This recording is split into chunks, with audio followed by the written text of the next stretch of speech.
One, we are live. What is going on, everyone? Thank you all so much for tuning in at this time. Everybody that's here, really do appreciate you. Anybody watching this on the replay, thank you so much. Don't forget to like the video and subscribe to the channel.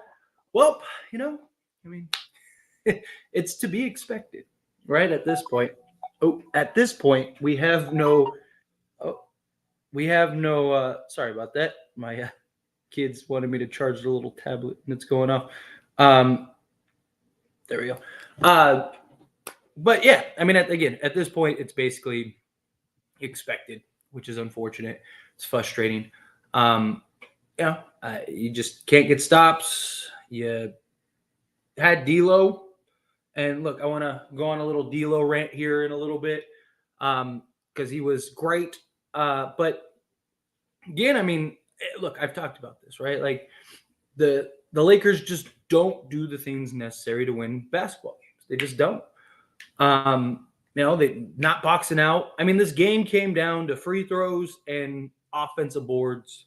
And the Lakers shot better from three, better from the field, but they committed a bunch of fouls. Some of them were questionable. Some of them were frustrating, especially like the two late ones on Reeves.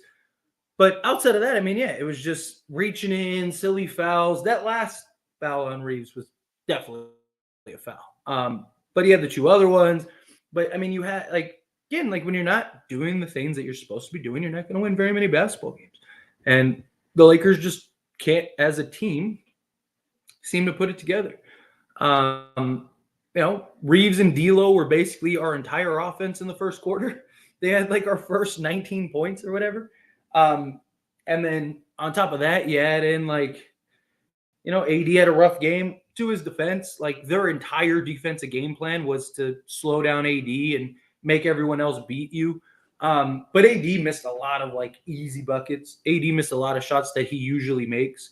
So he was a rough game. But outside of that, again, it's just, I mean, the Lakers are who they are. My concern though is we got to get some trades done before the trade deadline. If we don't get a trade done by the trade deadline, there might not even be a point of making a trade. Right? The Lakers are 2 games behind 500. They're currently out of the play-in. And did the Warriors win today? Because if the Warriors win today, then the Lakers are the 13th or the 12th seed now. Let's see. Let's do this in real time. Because it's terrible. Mavericks won. Thunder won. So that means Mavs got another full game on us. Utah got a full game on us. Warriors lost, so that's good. And Rockets lost, that's good. But now Mavericks, who we're trying to catch, 2 of the teams that we're trying to catch are all ahead of us. And just got a full game on us. If we're not able to pull off trade till the trade deadline, there literally might not be a point. There might be 0 points, right? It's just I don't know. I mean, they got to get stuff done ASAP. The problem is the more desperate you are, the more teams are going to want to fleece you, right? The Lakers aren't gonna, teams aren't just going to line up to help the Lakers. Teams aren't going to line up to just, here you go, everybody. We'll just do all this stuff. So it's a problem. But anyway, let's dive into the box scores for everyone. And then I want to go on a little D'Lo rant real quick. And then we'll jump into all your super chats and regular questions, stuff like that. But dive into the box score real quick. Taurean Prince had a solid game. He got double figures, 12 points, hit a couple threes. He's been consistent in that regard all season. I really like what Prince has brought to the table this season. But yeah, Anthony Davis, rough game. He did have 15 rebounds, which is good, and 11 assists. So he did have a triple-double, which is crazy. But offensively, he struggled. 5 of 21. Like I said, their entire game plan was to basically try to slow him down and shut him down. So I credit him for, moving the basketball and getting it out of the post. But 6 turnovers isn't good, and 5 of 21 is terrible. There's just no other way to put it. It was god-awful. outside of the 5 free throws, he gave you 10 points. If you remove the 5 free throws, really not going to get it done. Austin Reeves, 7 of 8, 1 of 2 from the field. He had a solid game, 4 rebounds, 2 assists. Ended up fouling out. Defensively, though, he continues to be terrible. He's just a liability out there. He can't get stops. And again, I mean, the Lakers have been better this season when he's off the court. That's sad. It just is. It's sad, but it's the reality. I mean, he was what, our highest minus? Yeah, he was a minus 21. Our highest minus as far as plus minus. Now, look, I don't like to put too much into plus minus because it's based on like the other pieces that were on the court and stuff like that. But he was with several of the other guys, so that's pretty rough. D'Lo was amazing. He finished with 39 points, 8 assists, 1 steal, 2 blocks, 3 boards, 6 of 11 from 3, 15 of 26 from the field. Just incredible. I'm going to go on a D'Lo rant here in a moment. Outside of that, I mean, Rui had a solid game, 6-12. Every time LeBron's out, he's able to just come in and give you, 15 to 20, which is really nice. But like I've said, you got to trade Rui. It sucks. I love Rui. I would love Rui long term. But as long as he is on the Lakers and LeBron James is here, he's just never going to get the opportunity. Rui Hachimura is never going to get the opportunity as long as LeBron's on the team because he has to play the 4. He's not quick enough to play the 3. You can't play him in other positions. He has to play the 4. So he's never going to get the minutes and the opportunity and the consistency he needs to be effective. Let him go be great on another team. That's how I look at it, especially if you can upgrade. But Christian Wood continues to be solid. I really like what Christian Wood is brought to this team. Right now that he's getting some consistency and he's getting some consistent minutes. Again, in 22 minutes, he gives you nearly a double-double, 15 points, 9 rebounds. I mean, what more could you get from him? Or what more could you want from him? Also, I really like the way Skylar Mays plays, right? Like, if you just looked at the box score on Skylar Mays, you would think, like, oh, he's terrible. But, I mean, he went 0 of 2 from the field. So, but if you actually watch the game, he only played 9 minutes or like 9.5 minutes, and he looks really comfortable out there. Like, he really does. Like, he looks really just like he's engaged. He's getting after it on the defensive side, right? He's making plays. He's looking at people everywhere. The guy's solid, right? I really do like the way Mays looks, right? So, like, if we end up making a trade, I really think Mays could kind of slot in, right? Again, I understand he was 0 of 2 from the field, but again, like, if you just watched him play, he just looks confident. He looks comfortable out there. He's moving away and all that stuff. So, but I really like Mays. I really like what I saw from him today. All right, he was excellent in that first game that he got. In like 12 minutes, he scored like 12 points or whatever. But this game, he wasn't really getting the shot attempts, and he only played 9 minutes. But again, he just looks he looks good, right? He looks like a guy that you can see, like, okay, if he got real rotation, then he'd be solid. But again, it's just he needs to get in the rotation. He needs to get comfortable in there. I don't really see that happening until we make a trade. But anyway, real quick, I want to dive into D'Angelo Russell real quick. I got like a little rant that I want to do. I will put it in video form for tomorrow morning, but kind of want to talk about D'Lo because this game is a perfect example of what I've been preaching and what I've been saying and why I think you trade Reeves and you keep D'Lo. D'Lo was excellent defensively to this game. He was getting after it, getting deflections, disrupting passing lanes, staying in front of his guy. Got beat a couple times, but that happens. Every player, it doesn't matter who it is, gets beat on occasion. He got blocks, he got steals, right? He had a couple where he just was able to deflect it off of the guy, right? Like, D'Lo gives you the effort on the defensive side. And I said this every time. Go back and watch the games where LeBron doesn't play and D'Lo gets to be the guy. D'Lo gets to, and I'm not talking about being the best player. I'm talking about just he gets to be the point guard, right? And this is why I'm not sold on DeJounte Murray. Because when LeBron's in the game, and LeBron plays, D'Lo doesn't get the opportunity to run the show. He doesn't get to be the showrunner, right? Which means he doesn't get to be as impactful in playmaking. He doesn't get to be as impactful in scoring. He doesn't get to be as aggressive, right? He has to kind of just, okay, let me bring the ball up and give it to LeBron, and that's it. Every time D'Lo runs the show, D'Lo is great. Every time, D'Lo is great. And this is another prime example of that. D'Lo gets to run the show. He goes and drops almost 40. His confidence is up. He's getting guys involved. He's getting AD great looks. Even though AD didn't get looks, he's getting other guys great looks. He's playmaking. He's setting guys up.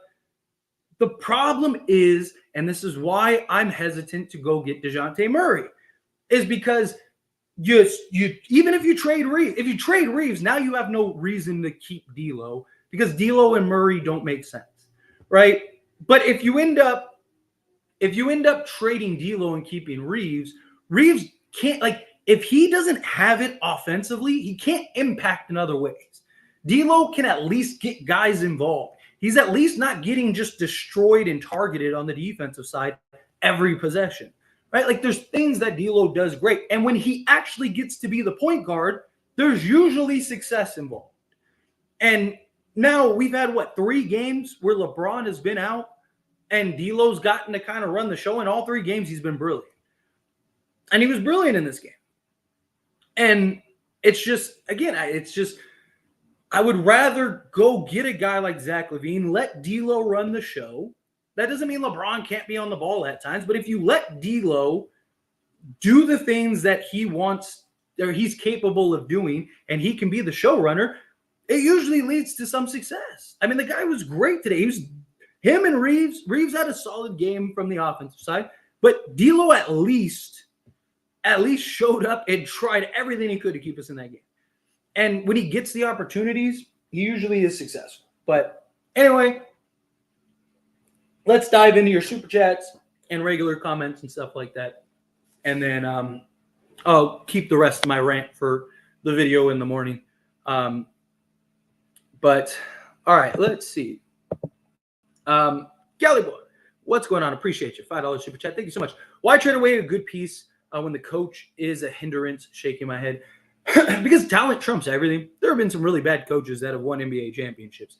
If you have enough talent, you can still do a lot, right? Like, you can make up for a lot. If you have a bunch of really good defensive players, it doesn't really matter. Like, the schemes are going to look good. Like, talent can make a coach look good.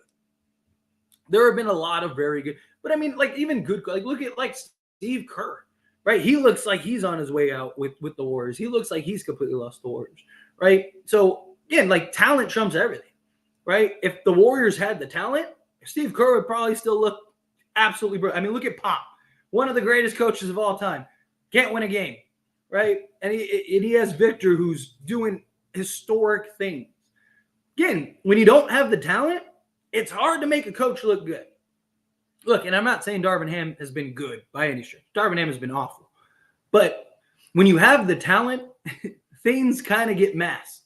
Right, all of a sudden things don't look as bad. When you have the right pieces to that work for your defensive schemes, all of a sudden, right, defense looks better. You know, you have the offensive threats. All of a sudden, your offense looks better.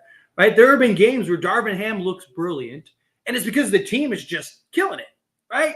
And it's like, oh man, he's just, because when you have the talent, it doesn't really matter what you do, right? Because then everybody can kind of just chip in. Everyone's doing their thing. And everyone you're playing is just killing. So that's why. You go get the upgraded pieces. You go get what you have to get. But they got to do something. The problem is that, like, if we have to wait till the trade deadline, there might not even be a point. It might be too late at that point. So that's a concern. But Kevin, coming in hot, the $5 super chat. Thank you so much. I really appreciate it. Think your day was bad. The Lakers lost and Browns got embarrassed today. Pain. I'm sorry, Kevin. Yeah, the Browns got rough. But I mean, hey, credit them. I mean, the Browns had like half their team injured. you had like five different starting quarterbacks this season. You bring in Flacco, who's like 90, right? Like the fact that they even made the playoffs was really impressive. And they'll get everyone back healthy. I'm still not sold on Deshaun Watson. I don't know. I think that they made a mistake in the Watson deal, but time will tell. Everyone's healthy, everyone's flowing, everyone's good. I think they'll be better, but I feel it. I feel your pain, Kevin. It's tough. It really is. It's tough. But I don't know. We'll see. We'll see how it goes. Coming out with the $2 super chat. Thank you so much. I really appreciate that. We need to get Levine. Period. He's the solution. I'm right there with you. I really do. I think you go get Levine. Like at this point, I don't even mind trading Austin Reeves for Levine. Right? Let D'Lo play point guard. You have Levine that gives you your scoring options. Run Jared Vanderbilt between D'Lo, Levine, LeBron, and AD. You'll have enough offense. Go with Jared Vanderbilt as your defensive assignment guy, and just see what happens.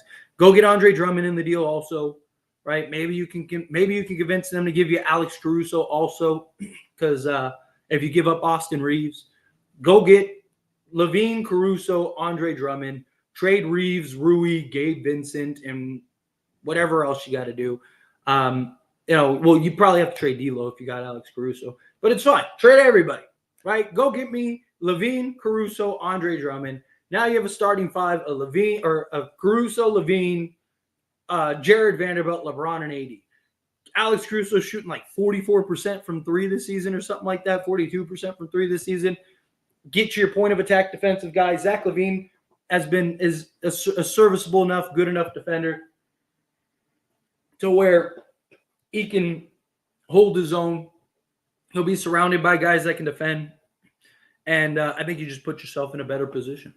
I generally do. I think that's what you got to do, personally. Call me crazy, though. Appreciate you. Drake, coming to hot the $5 super chat. Thank you so much. I really appreciate that. Who are the bad coaches that have won titles in the offseason you didn't want to trade AR for Kyrie? I never said not to trade AR for Kyrie. Go pull up the timestamp for the video where I've ever said that I didn't want to trade AR for Kyrie. I said the Lakers should have to trade AR for Kyrie. Damn, I definitely would have done that. And the Lakers offered the entire kitchen sink for Kyrie Irving. And now you keep D'Lo over him? Yeah, absolutely. You keep D'Lo. Look, tell me D'Lo hasn't been better this year. D'Lo has absolutely been better on both sides of the basketball, regardless. But I have never once said, again, go look, find me the timestamps where I said AR, we should not trade AR for Kyrie Irving and Damian Lillard. Why would I say that? I have an entire video where I talk about trading AR for Dame and Kyrie Irving. And I could even link you to those videos. Next time I see a comment from you, I'll even link you those videos so you can go watch them. That is the complete opposite of what I've said. I have said if you don't have to trade AR to get Kyrie, there was a point in time where nobody wanted Kyrie but the Lakers, and I said, why would you trade AR if nobody else wants Kyrie Irving and you're the only team? Then you have the leverage. Obviously, things changed, and the Lakers still ended up offering everything, but Joe Tsai, the owner of the Nets, said, no, we're not doing any of that, and sent him to Dallas, right? I mean, there was reports. Joe Tsai said he's not sending him wherever he wants to go. Again, you can go find those things. Those are all there. But I appreciate you. Thank you so much for super chat. All right, where were we? Let's jump into the other comments. AD struggled tonight because no LeBron. No one can play make for him. D'Lo was getting him the ball heavily, getting him in good spots, good positions. He just kept missing little bunnies and little jump shots. He was running pick and rolls, pick and pops. The only shots that he was really making were like at the rim or dunks. Outside of that, he wasn't making anything. Lakers more like losers. I'm so clever. You are. You're brilliant, Blanca. What's up, Blanca? I appreciate you. Not another out. The bleeding won't stop as it stands. Seriously. At this point, like I said, if the Lakers don't do something fast, by the end of next week, if the Lakers don't do something, it might not even be worth making a trade anymore. It really might not. I mean, if the Lakers are 5 games under 500, what's the point? The Lakers still have like 14 games between now and the trade deadline. If you lose 10 of those, your season's over. Like, you could get Zach LaVine and DeJounte Murray, and you're not turning your season around. Right? I mean, I still would want to do the trades because you still have next season, and you'd have this season to kind of build chemistry and all that stuff. But still, like, it's just, if you want to salvage the season, you're going to have to do something like now. You're going to have to do something like right now. Make me sick like always, yeah, facts. Maybe it's just because D'Lo might know he's going, but man, he has been hooping better than AR right now. Dude, D'Lo's been great. When he gets the opportunity, he's good. The problem is he doesn't get the opportunity. The Lakers, like, whenever LeBron's on the court with D'Lo is more times than not just the initiator. He brings the ball up the court, he initiates it, gives it up, and then they go and LeBron makes the play or whatever. On occasion, you get D'Lo in some pick and roll action with Anthony Davis, but more times than not, he's just the initiator, and then he goes, plays off ball, which is why I have concerns about going and getting DeJounte Murray, because I'm afraid what's going to happen is we're going to go get DeJounte Murray, and he's going to be just the initiator rather than the playmaker, and he's just going to give the ball to LeBron, and then he's going to end up playing off ball, and he's not very good. D'Lo's better off ball than DeJounte Murray is. That doesn't mean he's a better player, but it means that he's just better off ball, which is true. D'Lo's been better off ball than Murray has been. AR is always struggling on defense. -21 tonight. Yes. I'm numb to the pain at this point. They deserve this. Serves them right. Yeah, I mean, the Lakers just keep taking L's. I'm so done. Excuse me, with this team. And it's not like we had to climb back into this one early. We had a lead early. Me off, man. I feel it. I'm right there with you. Man, this team is straight. Had a big early and played terrible. Had a big, assuming you mean lead early and played terrible after the first quarter. Yep. We don't deserve the play-in tournament at this point. We don't. I mean, hey, we're at this point, we're not even going to make it. So, Reeves has 19, but he gave up 38 on the other end, which I believe they will make a trade tomorrow. Well, they can't. I mean, technically, they could make some trades. Technically, they could get a couple things done. Well, I guess depending on where you are, it is Sunday already, so you might be right. It might be tomorrow. Look, come Monday, come the 15th, wherever you are in the world, because I know I got people like all over the world that are usually in these streams and stuff like that. Depending on where you are, yeah, I'm hoping Monday it does. Like I said, don't count on it. Don't count. Look, my hope is the Lakers already have the deals worked out, lined up, and they're ready to just, as soon as everyone becomes available, pull the trigger and we're good. I wouldn't get my hopes up on that, though. If it happens, great. If it happens, I would absolutely love that. Today's game wasn't on offense. It was on defense, yeah. Already got that one. Will we get a trade before the OKC game? I hope so. Probably not. My guess is we probably won't get something. I said like the 17th through the 20th. It's just kind of a guess. I don't know that for sure, but you know, like even the Rui trade happened on what, like the 20th or 23rd or something like that. So I don't know. But again, no team is going to be in a rush to help us. This is depressing. I feel it. Boo. At least you have the Clippers. D'Lo deserves to start. He does. D'Lo should be starting. He is ridiculous.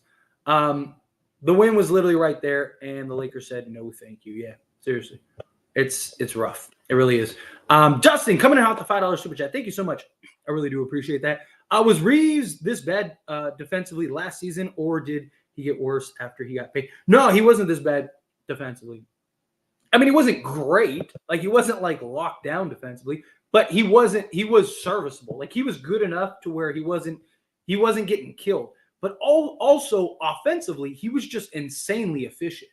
His three-point shot was falling, right? He was just taking over games. Like, but this is something I talked about in the offseason.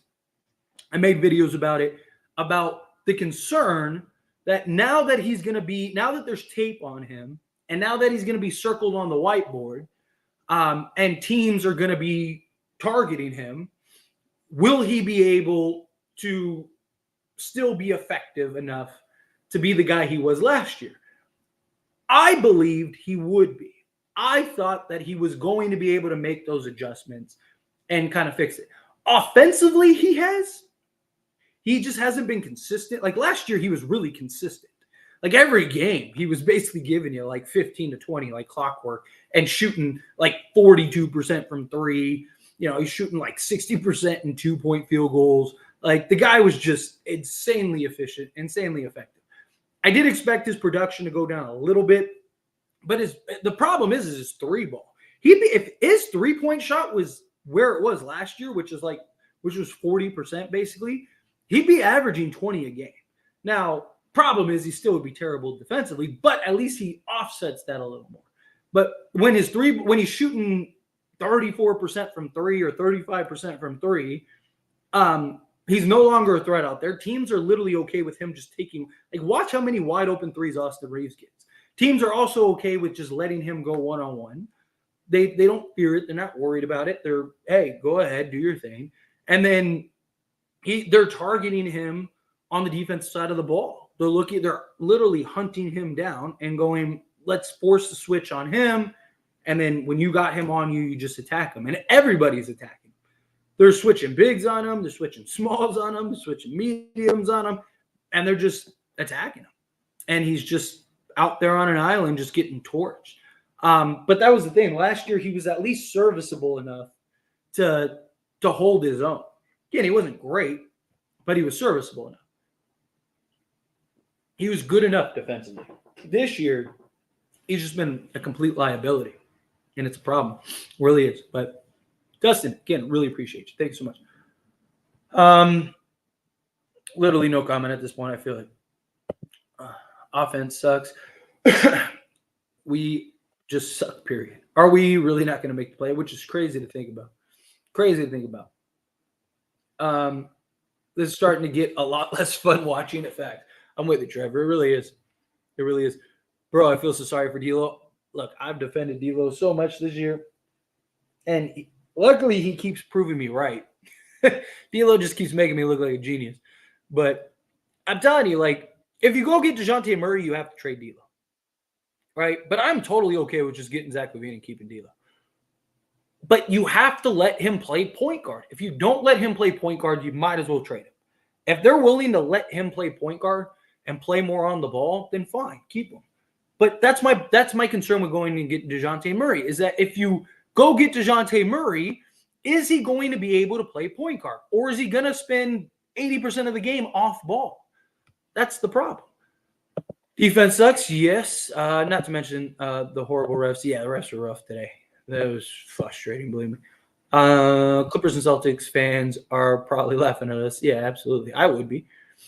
Sorry to say, but if Lakers waiting until February 8th trade deadline and make a move, they will be the 12th seed by that time. Jazz, Warriors, Rockets will overtake them, which is my concern. The Lakers just can't. They can't wait till the 8th. They can't. I mean, like I said, I think they still have like 14 more games or 13 more games. At this rate, they might lose. They're going to lose at least probably 8 to 10 of those. So now you're going to be 5 to 7 games, if not more, under 500. Why even make a trade? Why even do anything? Like, the Lakers have to get a trade done like this week coming up, which I'm hoping they will. I really am. I'm hoping that they will. I'm hoping by this time next week, we got whoever it is. At this point, get me somebody. I'd rather try something than nothing. What is wrong with Darvin Ham's starting lineup? Makes zero sense. I mean, he didn't have LeBron. I mean, what other lineup should he have went with? Plus, D'Lo and Rui carried our entire offense, right? Like, I didn't necessarily hate the starting lineup today. If AD showed up to play today, we would have won the game. Yeah, but again, their entire game plan was to slow down AD. Now, look, I'm not saying AD was good by any stretch, but it's hard when every time he touched the basketball, they were sending a double and sometimes triple team. So he's literally having to fight over 3 people, which is why he had 11 assists. Their entire game plan was to just trap AD and force the ball out of his hands and make everyone else beat them because they thought that the rest of the Lakers wouldn't be able to beat them. And guess what? They were right. D'Lo should demand a trade. Yeah, facts. You should be like, hey, if you don't want to trade me, well, guess what? Trade me now. We aren't going for offensive boards. Yeah, there's no board crash. People just aren't boxing out. The Lakers aren't doing the basics. They're just not doing the simple things that lead to winning basketball games, and it's a problem. Always disappointing striking again. Anthony Davis has been amazing this year. Right? Like, look, he has a bad game. People turn on him. The guy's been ridiculous all season. The guy's been playing like an MVP all season. Guys have bad games, especially when you're the only guy that they're focusing defensively on. For the love of God, stop wearing purple. 0-7. Hell yeah, thanks. Why was LeBron out, by the way? Because he rolled his ankle in the Suns game. So it's precautionary. You don't want him, because if you do happen to make the playoffs, last thing you want is him have another foot surgery or something like that. Let's see. D'Lo was the best player on the Lakers yet today. He was. LeBron is upset Lakers not trading for LaVine, so he's going to sit out. I don't think that's what it was. The Lakers are just crazy. Fire him. You jinxed this game. I'm sure I did. Right. I need to plug my laptop in. Always Darvin Ham taking out D'Lo for Mays late in crunch time was absolutely bonehead. Yeah, I didn't really understand that either. I didn't mind him playing Hayes, but at first I thought it was because of D'Lo's foul trouble. But then I looked and I was like, oh, he only has 3 fouls because he picked up the other foul. And I was like, does he have 4 fouls, 5 fouls now? So I was like, maybe he's trying to take him out to like preserve him.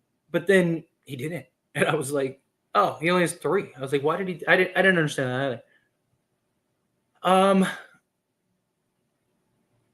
Those who say AD will be the future of this franchise need to wake up and face reality. Anthony Davis has been amazing this season. Dude's playing like an MVP. He has one bad game where literally the entire defensive plan for the other team was to stop Anthony Davis. They didn't care about anybody else on that Lakers roster.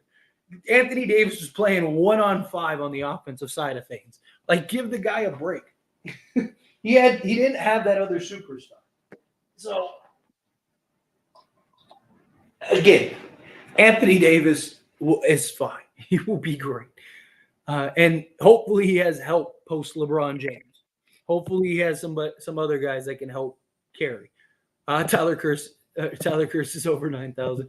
What's up, everybody? What's up, Tyler? Just checking in and still completely mid. Reeves needs to be removed out of the lineup.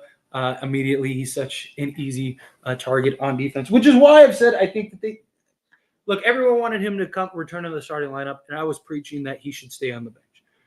And I do. I think he needs to come off the bench. He's just as effective off the bench as he is starting. And then on top of that, he's a liability. So if he's going up against the defensive units, at least he can be masked better. It's a problem. But Christian, coming out the $5 super chat. Thanks so much. Really appreciate that. Who do you think will happen at the trade deadline? Also, D'Lo is nice, and LeBron needs to respect him more on the floor. I want Zach and D'Lo as the guards. Look, I wouldn't hate that at all. I'm not sold that the Lakers can even trade for Murray, right? Is it possible? Of course. But, like, what does that entail? And there's, like, 6 other teams that want DeJounte Murray that can easily outbid us, even if we include Austin Reeves. The question becomes, how high are the Atlanta Hawks on Austin Reeves, right? Because, like, you look at a team like the Knicks. They could do they just extended Grimes, so they can't trade him. But they could do like McBride, like Sims, and then like 3 firsts, and then throw in like Evan Fournier's contract.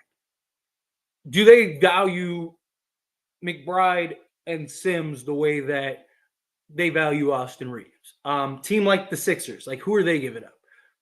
They don't have like they don't have very young talent. Miami could make things kind of interesting if they really want him. But even then, like, they're not going to give up Jaquez. So I don't like, who else are they going to give up. They're not going to want to give up Tyler Hero, I imagine. So again, like who are they going to give up?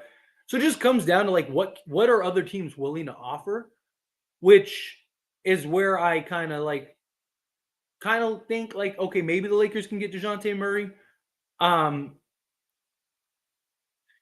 But I'm fairly confident the Lakers get one of Murray or LaVine. I'm still personally Team LaVine. I still think you go get Zach LaVine. I just think he'll be a better fit. I think he'll get a better opportunity. Like you, I would love to see D'Lo and Zach. Also, like people's concerns of D'Lo in the playoffs. If you have a guy like Zach LaVine, you're not as worried about D'Lo dropping 20. But if I had to guess, the Lakers get one of Zach LaVine and DeJounte. Okay, if the Lakers get Zach LaVine, I think they get Zach LaVine and then they get another small piece, like an Andre Drummond, and then they go get like some like a Miles Bridges or something like that, something cheap that where they can like match minimums and they'll be good. If they get DeJounte Murray, I think they get more than DeJounte Murray. I think if they land DeJounte Murray, it's like DeJounte Murray, Saddiq Bey, and Clint Capella. And it's like something like Reeves, Rui, and a first-round pick or something. And you get like those three guys for basically your like three guys. That's kind of what I lean towards. I think if you get Murray, it'll be a big Atlanta package. So it'll be like, it won't just be Murray. It'll be Murray and two or three other guys. Or they'll do a multi-team deal, right? It'll be like Zach LaVine, and then they get something like I said, Zach LaVine, Andre Drummond, and then they go get, again, just like a Miles Bridges or something. It'll be somebody that like no one's really talking about. Like that Rui move. They'll have like the Rui move, and then they'll have like Zach LaVine and then like Andre Drummond or something like that. The other possibility is they try to go get both, but I don't know how likely that is. It just like, but if the reports that came out today are true, and Chicago would have to give up assets to unload LaVine, one, does Chicago even want to do that? Like, do they just say we might as well just keep LaVine? But if they do, then if they still want to get rid of LaVine and they're like, all right, well, we'll give up something small, that could put the Lakers in the driver's seat, right? Because then you could be like, okay, now we'll take Zach LaVine, but we want Andre Drummond.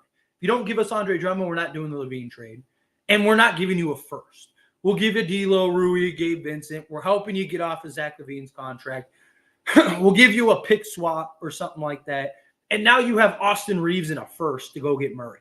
Something like that happens, then I think they could get both. Because I think Atlanta would give you Murray if you gave Reeves in a first. But can you convince Chicago to give you Zach LaVine without having to give up a first or Reeves? That's where the problem lies. But time will tell. We'll see. Andrew, coming out $2 super chat. LaVine ASAP, all in. I'm right there with you, man. Look, if the Lakers, I'm telling you, if the Lakers end up waiting till the trade deadline, we're screwed. There won't be a point in making a trade. They got to get a trade done ASAP. ASAP Rocky. Like they really do. They got to get a deal done sooner rather than later. I'm hoping that by like the end of this week coming up, like by like this time next week, I'm hoping Zach LaVine is a Laker. Zach LaVine and Andre Drummond. That's still what I think is most likely. I still really think the Lakers are going to land Zach LaVine. I could be, again, it's just, I'm a nobody. I'm just a fan. I have no inside information. I don't have any like source that's like, oh, Lakers are getting that Zach LaVine. It's just looking at the landscape, looking at the situations, hearing what the consistent reports are. To me, it just sounds like the Lakers are going to land Zach LaVine. Again, could be completely wrong. I've been pretty spot on with this stuff. So I like my chances of being right on this one, but I do. I think LaVine comes. But Andrew, appreciate you. Lakers should go back to the purple undies of the Kobe era. This is why D'Lo should not get traded. You see what he can do when LeBron is not in. I hope they can keep D'Lo and trade AR. Shout out to D'Lo and AD. Lakers season's over. I still don't think Lakers season's over. It just depends. If they, like I said, if they wait till the trade deadline, yes, it probably is over. But right now, they're still like 4 games out of 6, or 4.5 games out of 6. It's challenging, but it's not unimaginable. You get Zach LaVine, you get Andre Drummond, you go get another like I said, like a Miles Bridges or something like that. All of a sudden, you rattle off a couple wins here pretty quickly. And I've said it before, don't underestimate the value of new players, right? Look at last year. Everyone thought last year was over. Everyone thought last year was done. Go get D'Lo, Vanderbilt, Malik Beasley, Mo Bamba, all that stuff. And everyone was like, oh, that's great. It's not enough to save the season this year, but it'd be good for next year, right? And the Lakers are in the conference finals. Because again, you go get new players, they're not dealing with the noise. They're not dealing with the media. They're not dealing with the locker room drama. They're not dealing with the coaching issues. They're not dealing with anything. They're coming in fresh, excited, wet behind the ears, ready to turn things around for the Lakers. And that becomes contagious, right? Now, morale's high, energy's high. The players that are still there aren't worried about getting traded, right? The players that are still there are now pumped that they got these new guys. Oh, man, we just got Zach LaVine. Like, oh, man, that dude's a bucket, right? All of a sudden, change the tides. Don't underestimate what now, if you're just, like, if the Lakers were just to go get, like, let's say they went and got, like, I don't know, Andre Drummond and, whatever, Valanciunas or something. Then no, I don't think that'd be enough turning around. But if they got like several guys, right? Even if they didn't get a star, like if they went and got like, let's say Miles Bridges, Andre Drummond, Dorian Finney-Smith, and Clint Capella, right? Or something like that.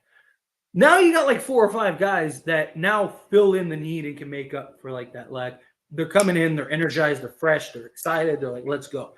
Again, don't underestimate the value of a new, just new freshness, right?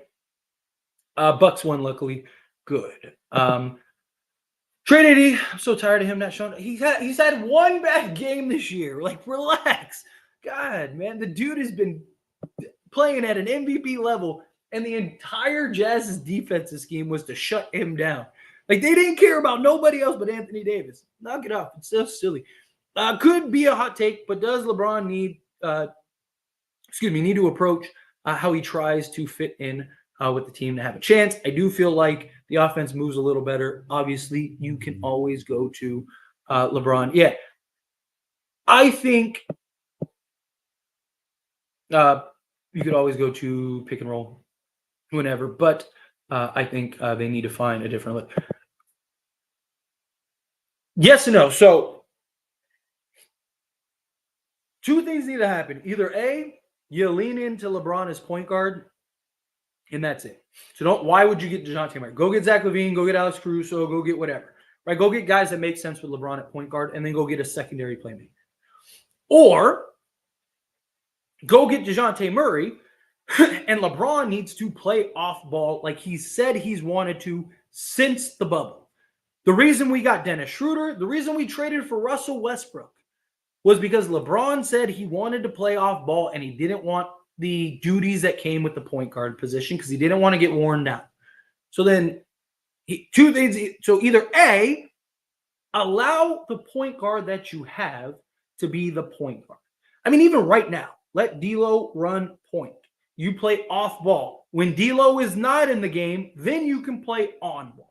But when D'Lo's in the game, you play on ball. If D'Lo's having a struggle game, then you take over and D'Lo moves off ball. But 9 out of 10 games, D'Lo should be on ball as the point guard, right? Now, especially with the way LeBron's shooting this year, it makes sense for him to play off ball. But otherwise, fully embrace LeBron as the point guard and then go get the pieces accordingly to fit around LeBron as point guard. That's how I would do it. That's how I would approach it. So yes, LeBron does need to fit in better, or just fully take over. One of the two. Ham will play Prince and Reddish over LaVine. First off, thanks so much, Stakes. I appreciate the $2 subject. I don't think so. If he got Zach LaVine, he'll play LaVine. My concern is that if we get Zach LaVine and we don't trade Reeves, Darvin Ham's going to close with Reeves and LaVine, which I think might be a total disaster.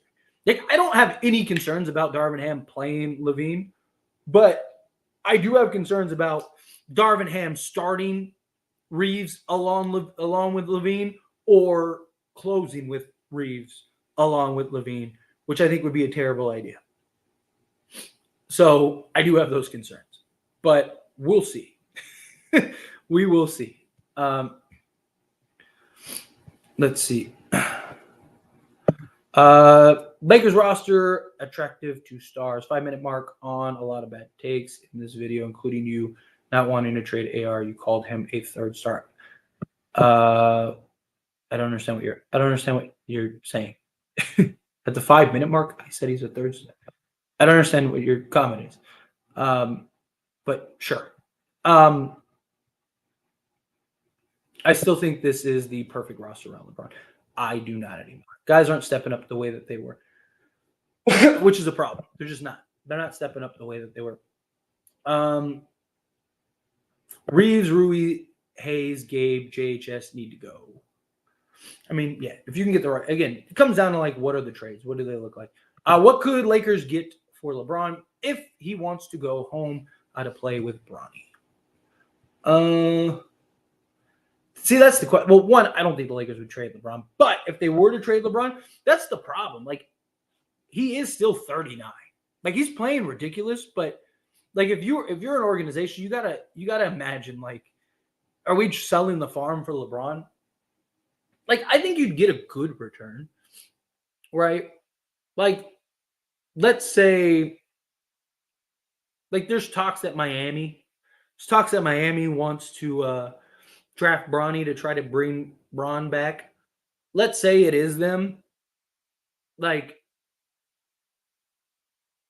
you probably get Tyler Hero. I don't know what else. Beyond that, I don't know what else. Because they're not going to trade Jaquez. Like, you probably get like Tyler Hero, a couple firsts, Jovic, and like Hightower or whatever. Probably something like that. I also just think it depends on the team. Right? Like if you were to trade him to the Warriors, I would be like, right now, like, let's say LeBron was like, trade me to the Warriors. Again, this is just hypothetical. We're just talking. Like, I think you could probably get whatever you wanted from the Warriors. Like, I think you could get Moody, Kuminga,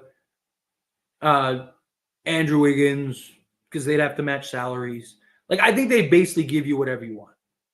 And they'd say, like, we got LeBron. Again, I just think it depends on the circumstances. I think it depends on the team. I think it depends on where it's at. But I don't think you'd get some, like, crazy trade. Right? Like, I don't think, like, Dallas would trade Luka for him or something, right? I don't think you get anything like that. D'Lo was great. Tyler is the only one with box score access. They double teamed him. Yeah, in many cases, triple teamed him.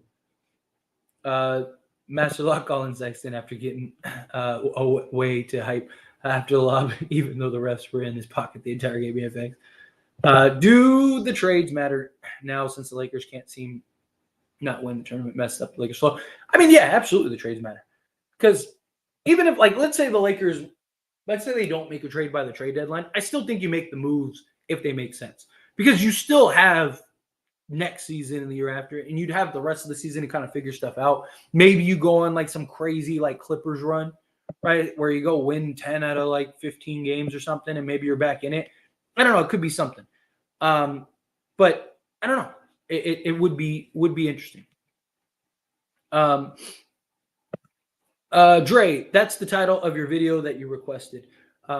You said where I said don't trade AR for Kyrie.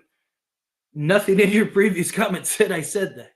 Again, I don't understand. I don't understand what you're trying to say here. I said I called Reeves a third star. Okay. Like, again, I thought Reeves was going to be excellent this year, and he's been terrible defensively. He's been good offensively. Like, you act like Austin Reeves has been a scrub. Like, let's not pretend like he's been trash. He hasn't been terrible.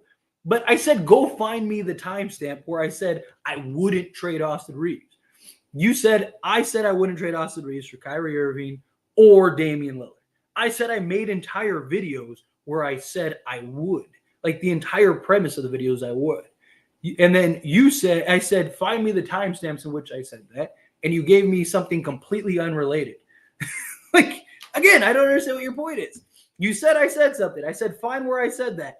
And then you went, oh, here. You said, okay, well, I couldn't find that, but I found you said Reeves has the potential to be a third star. Okay. Like, if we were going off of what he did last year, yes, he had that potential. If Reeves shot 40% this year and played the defense he played last year, he would be. He's shooting 34% from three. Do you know what happens when you do that? Now, instead of him averaging 22 a game, he's averaging 15 a game. It's a big difference. I said I thought Austin Reeves could be a 20 to 25 point a game guy. You even mentioned it earlier in a comment. If Reeves shot 40% from three like he did last year, guess what? He would be in that range. He would be anywhere from 20 to 23 points per game right now. And then if he was halfway decent defensively, I didn't know Austin Reeves was just going to be the worst defensive player in the league. Like, I thought he would regress a little bit, but I didn't think he'd be this bad. Like, so again, like, if you go off of the numbers that we had last year and you go off of what I actually said, it would have been correct. He took a downfall. I can't predict that. I'm not a medium. I don't have a crystal ball where I'm like, oh, no, Reeves is going to be trash. I took the information that we had at the time, and I said, based on this is what's going to happen. Guess what? If the information from last season actually translated to this season, I would have been correct. If Reeves shot 40% from three, go do the math. Tell me how many points he scored. But again, I told you to go find something. You couldn't find it because I didn't say it. And so now you're trying to turn it to something else. But I appreciate the super chats. Thank you. Might have to trade AD Bron to better situations. They're not going to do that. And I mean, they can't even trade AD even if they want to do. But they're not going to do it. They're going to keep it. Tina has gone gangrene, rotten to the core with no effort and no competitive spirit. But yeah, they're not going to do that. Apologies to D'Lo. Yes. We need a trade begin tomorrow, man. I know it sounds like panic, but trade needs to start. We need a trade desperately. We really do. We need a trade desperately. Lakers need to let D'Lo play point guard and be a creator. Facts. 100%. Start Rui. Well, why TF is Reddish starting? Just for defensive purposes. And Rui has to play the three.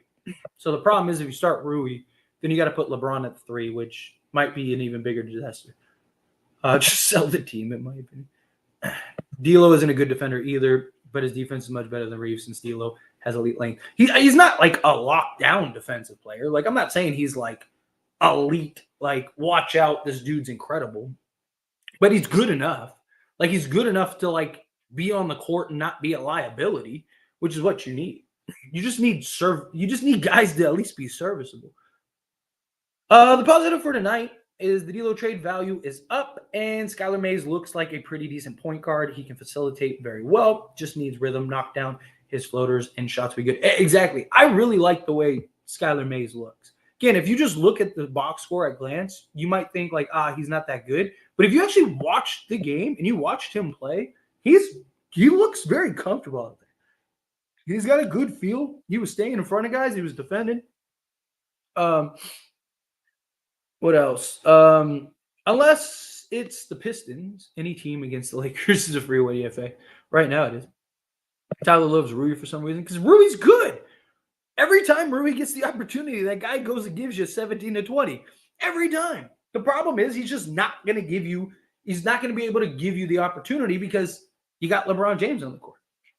Look, like I have said repeatedly, If we didn't have LeBron James, Rui would probably be a 20-point a game guy, maybe even more. And every game that, like, go look up his numbers and his average when LeBron doesn't play. He's basically a 17 to 20 point a game guy. Problem is, as long as we have LeBron, it's not going to happen. Why do we pay Rui so much? Who were we competing with? I mean, everybody. Rui, like, you act like was Rui a scrub last year? Do you not remember what Rui did in the playoffs? How good Rui was? Also, and we didn't pay. It's not like we paid him a ton. He's making 17 million a year. Like, that's like the average going rate right now. Also, Ham not challenging the Reeves call was so dumb. Not saying that it was Ham's fault the entire game, obviously, but still, man. Yeah, I wanted him to challenge that. What was it, like his fifth foul or whatever? Where like the sixth one, his sixth foul was definitely a foul. But like it was either the one right before that or the other one. That one was the one. That one was rough. Mays, yes, sir. Mays was wonderful. Tyler thinks Rui has the potential to be a 25-9-5 guy on a really good team. I definitely think he could be a 25-point a game guy.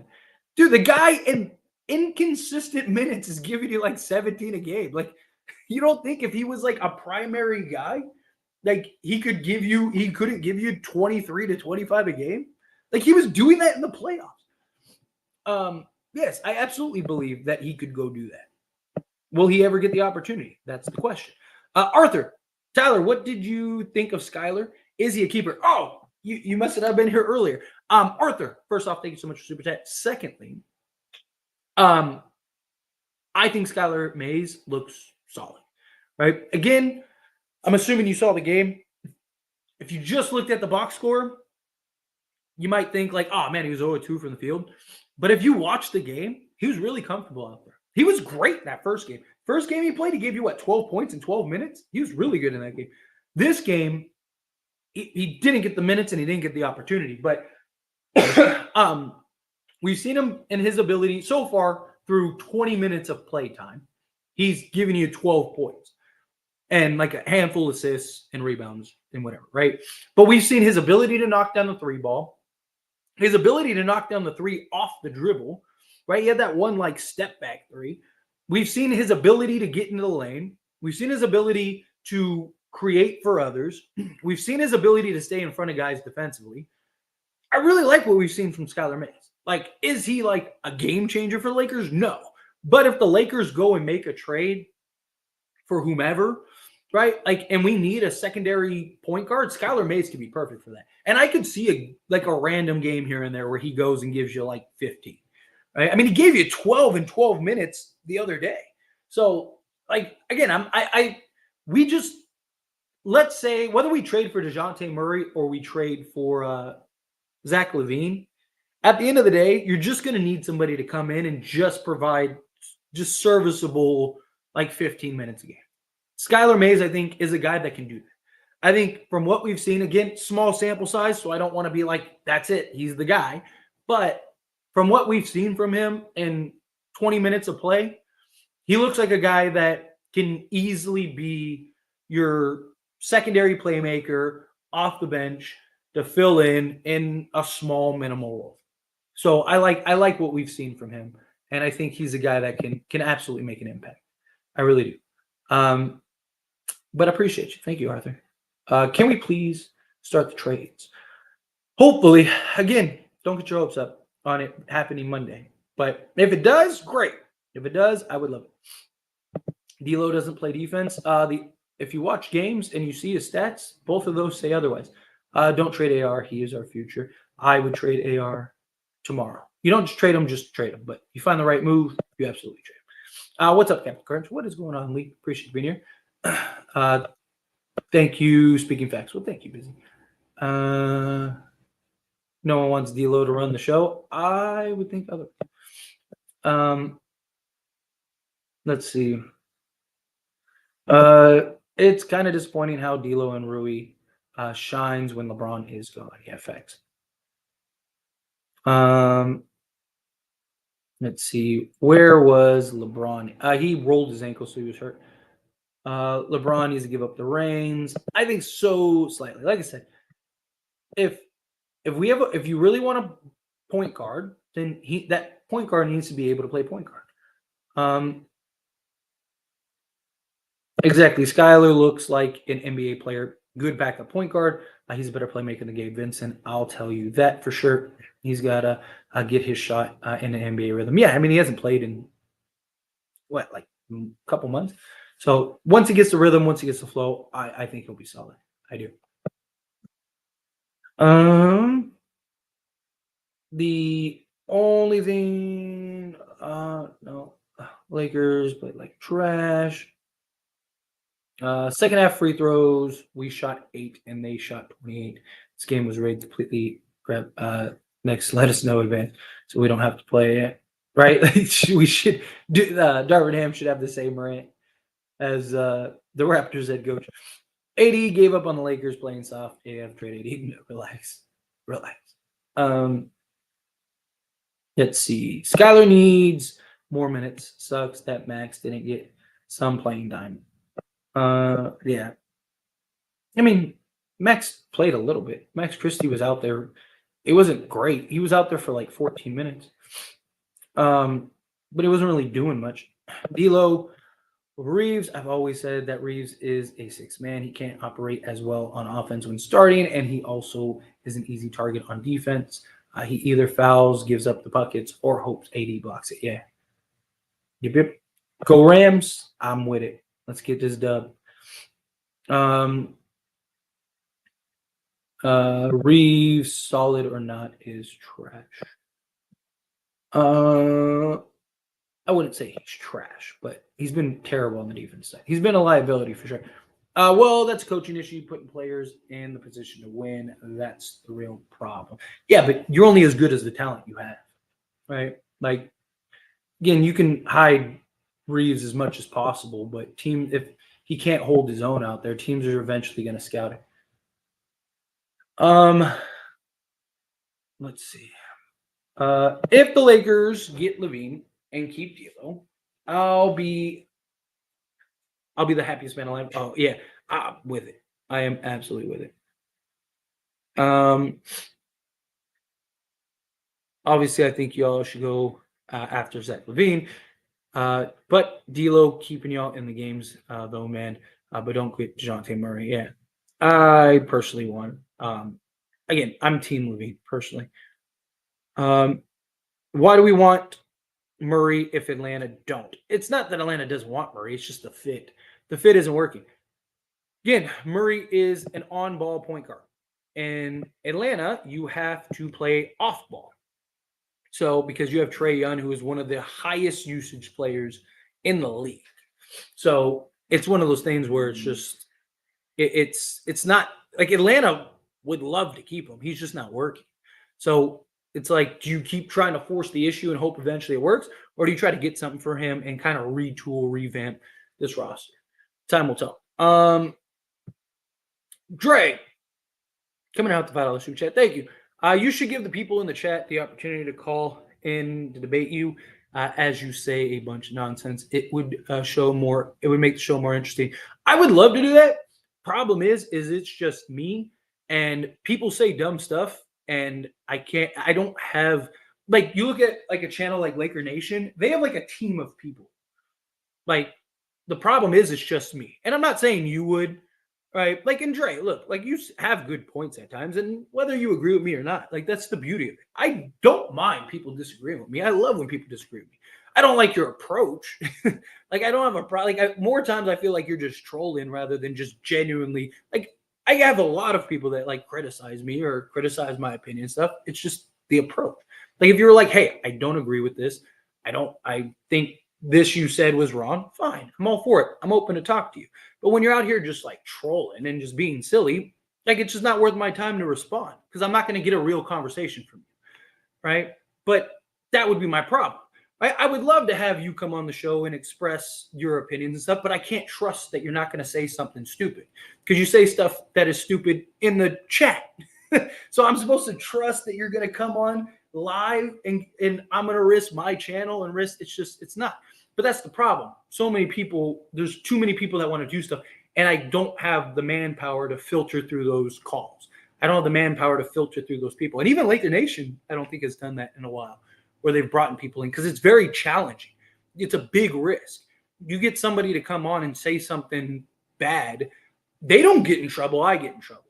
For me, it's just not worth the risk. Maybe if I get big enough and I have a team where I can filter calls and stuff like that, but even then, it might not even be worth the risk, right? Because it's not. But maybe I've thought about, you're not the only one to oppose something like, or bring up something like, not oppose, you're not the only one to bring something like that up.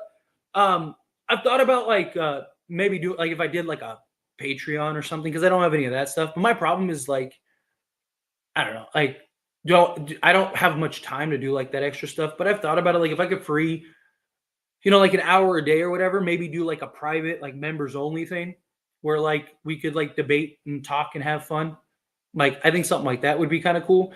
I don't think I would do it for YouTube just because it's too risky. You get somebody to come, like all it takes is one person to say something like racist or stupid, and now my channel's suspended or gets deleted. It's just not worth. It's the juice isn't worth the squeeze. Like it would be cool, I would love it, but it's just there's too much that goes on, and YouTube's too strict to justify it. And again, like you get people that say a lot of stuff that is just silly, yourself included. Andrew coming out the $5 super chat. Done with all these trade options. They're all BS. All in on Zach LaVine and potentially Caruso and Andre. There's no other option. Murray is buns. I mean, I wouldn't say Murray is buns, but I do think Murray is. I just worry about his fit, and I worry about his lack of defense. Right? I understand he was an all-defensive team, but what is he right now? I don't care what he was 4 years ago. I care about what is he today. But also on top of that, it's I do. I think that they need to go get LaVine. Go get LaVine. Go get Andre Drummond. If you could trade Reeves and get Caruso, do that. Zach LaVine, Alex Caruso, and Andre Drummond would at least make us a top 5 team in the league. At least. And then I would take my chance. I think it'd make us better than that. But I think bare minimum, like our floor would be top 5 team. We rattle off some wins here. You get your backup center that could actually be good as a backup center and playable, and you can play him alongside AD. You get your elite go-to scorer that can just generate offense by himself. He doesn't need any setup. He doesn't have to work hard to go get it. Dude is an absolute bucket. And then you get your point of attack defensive guard who's shooting like 42 or 43%, whatever it is, from 3. Perfect. Give it to me, and we money. So I'm right there with you, Andrew. I appreciate you. Waja coming out the $10 super chat. Thank you so much. If you do a LaVine trade, include AC and Drum, and do a C's type starting 5, D'Lo as White, Caruso as Drew, LaVine as Brown, LeBron as Tatum, and AD as Porzingis. Bench still have your depth. Problem is I don't think off the top of my head, I could be wrong, but I think off the top of my head, if you wanted to get AC, Drummond, and Alex Caruso, I'm pretty sure you'd have to trade D'Lo. Because Zach LaVine is what, $40 million? Caruso's 10. I think he's like 10.5. So let's say 11. And then you got Drummond, who's like 3.5. So let's say what, 40, 50, say 55 million, give or take. But let's just call it 55 million. Because Lakers are hard capped, so they have to match basically exactly. So you'd rather go over than under. So you're talking Gabe Vincent is 11 million. Rui is what, 17, so that's 28. Austin Reeves is making what, 12.5? 28, so that's basically 40 million. So that gets you to, that right there gets you to just LaVine. That's not counting Andre Drummond. You could just add in JHS. So there's Drummond and that. So then how do you get to Caruso? You'd have to trade Taurean Prince, because so there's like 5 million. And then you'd have to do like Jackson Hayes, Max Christie. Problem is you'd have to trade like, to keep D'Lo, you'd have to trade like 8 guys, all right, to get those 3. 8 or 9 guys to get those 3. Which you have to have a certain amount of players on your roster at all times. Now, granted, the Lakers could just like the Lakers could technically do it in separate trades and circumvent that.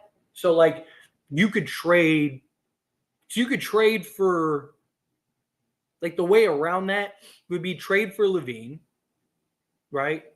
Straight up. So then you're doing basically like a 3-for-1 swap. So then that drops you to 12 players, right? You sign Mays to a full contract. You sign Windler full contract that gets you back to 14. And then you trade for Caruso and Drummond. Is probably how I would do it. Or you trade for Caruso. So you'd have to do it in like probably 2, maybe 3 trades. Technically, you could get there, but it'd be tough. Like more likely than not, you're trading D'Lo too. I would love to keep D'Lo. Like if you could keep D'Lo, I'm with you. Like give me D'Lo, AC, D'Lo, AC, Vando, LeBron, and AD. I'm with that. D'Lo is White, Caruso is Drew, LaVine is Brown, LeBron is Tatum, and AD is Porzingis. Yeah, you still have your bench. You'd still have Vando, Cam Reddish, Skylar Mays, Christian Wood. So you'd still be like 9 deep. Still be in a good spot. I like that. Yeah, I wouldn't mind anything like that. I never said anything disrespectful or rude. You literally in your previous super chat just said, "Here, let me reread it to you." So maybe you didn't understand what you read. You said you should give people in the chat though the opportunity to call in and debate you as you say a bunch of nonsense. That's not rude or disrespectful. Like you just said things that I say are nonsense. Like if you say like there's again ways to phrase things, right? Like words matter in the English language, right? So if you were like, hey, you should give people in the chat the opportunity to call and debate you as many disagree with some of your points, right? Some of your takes, that is respectful. That is polite. That is a proper way to conduct conversation. If you just spearhead right into it, I mean, some of these chats most people wouldn't even read. Like, but I don't care. Like, it doesn't bother me. But again, it's just there's proper etiquette. You know, maybe you're not etiquette. Maybe you're not weren't taught proper etiquette. Maybe you weren't taught the way to conduct yourself and behave properly and the way you speak to people. You know, maybe you just think, I don't know. You know, maybe you're raised in a barn. I don't know. But you literally just said my takes are nonsense and expect me to be like, oh, yeah, you're right. Like, no, again, I don't care if you disagree with me. I don't care. Like, that's the point. If every single person on this channel agreed with everything that I said, then there would never be a conversation. There would never be anything, right? What's the point of having conversation, right? I think most people agree with me, but there's going to be a large majority that don't. That's great. That's fine. Let's talk about it. I would love to talk about it. But there's right ways and wrong ways to talk about things. Again, maybe you don't understand what proper etiquette is, but there's a proper way to speak to people, you know? Andrew, coming to hop the $5 super chat. Thank you so much. Waja is all in. It's time to go all in on LaVine. We don't have enough time for comfort. F all these trades. LaVine is clearly the solution and available. I agree. Look, we can't. Donnie, if the Lakers end up having to wait until the trade deadline, we're screwed. We really are. We're screwed. Like, the Lakers might not even be in a position to make at that point. It might not even make sense to make. I mean, I would still make the trades just because, you know, again, like you still would have the rest of the season and next season. So at least you build some built-in chemistry, kind of get it figured out. But yeah, I think you go get LaVine. Do whatever you have to do. Go get LaVine and then figure the rest out. If you want to make other trades, you want to trade AR, you want to do whatever, fine. Go get LaVine. Get LaVine done, and then figure it out. Right? If you can get Caruso, you could get Drummond, whatever else, that would be great. But even if you're just getting excuse me, even if you're just getting Zach LaVine, perfect. Go get Zach LaVine and let's go. Let's make it happen.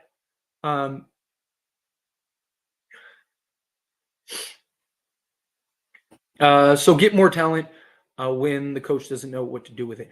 Again, talent trumps everything. Like, you get guys that are, one, you consolidate, you're condensing the rotation, consolidating the rotation. So that takes less pressure off of Ham to figure out which guys to play, right? So if you take 3 guys and turn it into LaVine, well, now he doesn't have to find rotation minutes for 10 guys. He only has to find rotation minutes for 8. Right. So now it's just by process of elimination is just going to become easier for him. Right. And then you get guys like LaVine and all that other stuff. Like LaVine is just going to be there to be a scorer. Like, what is Darvin Ham going to do to try to sabotage and not put LaVine in a position? Right. Like even if LaVine plays the role that Austin Reaves is playing to a T, LaVine would be much better than what Reaves is providing. So again, you just make things simpler for Darvin Ham. And talent trumps a lot. Talent trumps everything. D'Lo sucks, bro. I disagree. But like I said, if you think that, cool. Braun and AD have checked out because they don't respect Ham and they want trash role players to get traded, and stars like LaVine and Murray and a couple of new role players fit better. I don't know. We'll see. Time will tell. Let's see. Tyler, I see what you're saying with LaVine over Murray now. I do think Murray is better than D'Lo. I've said this already, but I definitely see your point in D'Lo being better fit than Murray now. Yeah, which is why. Because, again, look, Murray, let's say the Lakers do trade for Murray. Maybe it fits and it works perfectly.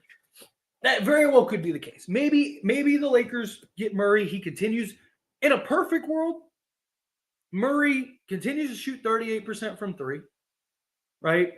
He gets back to being that all-team defensive guard.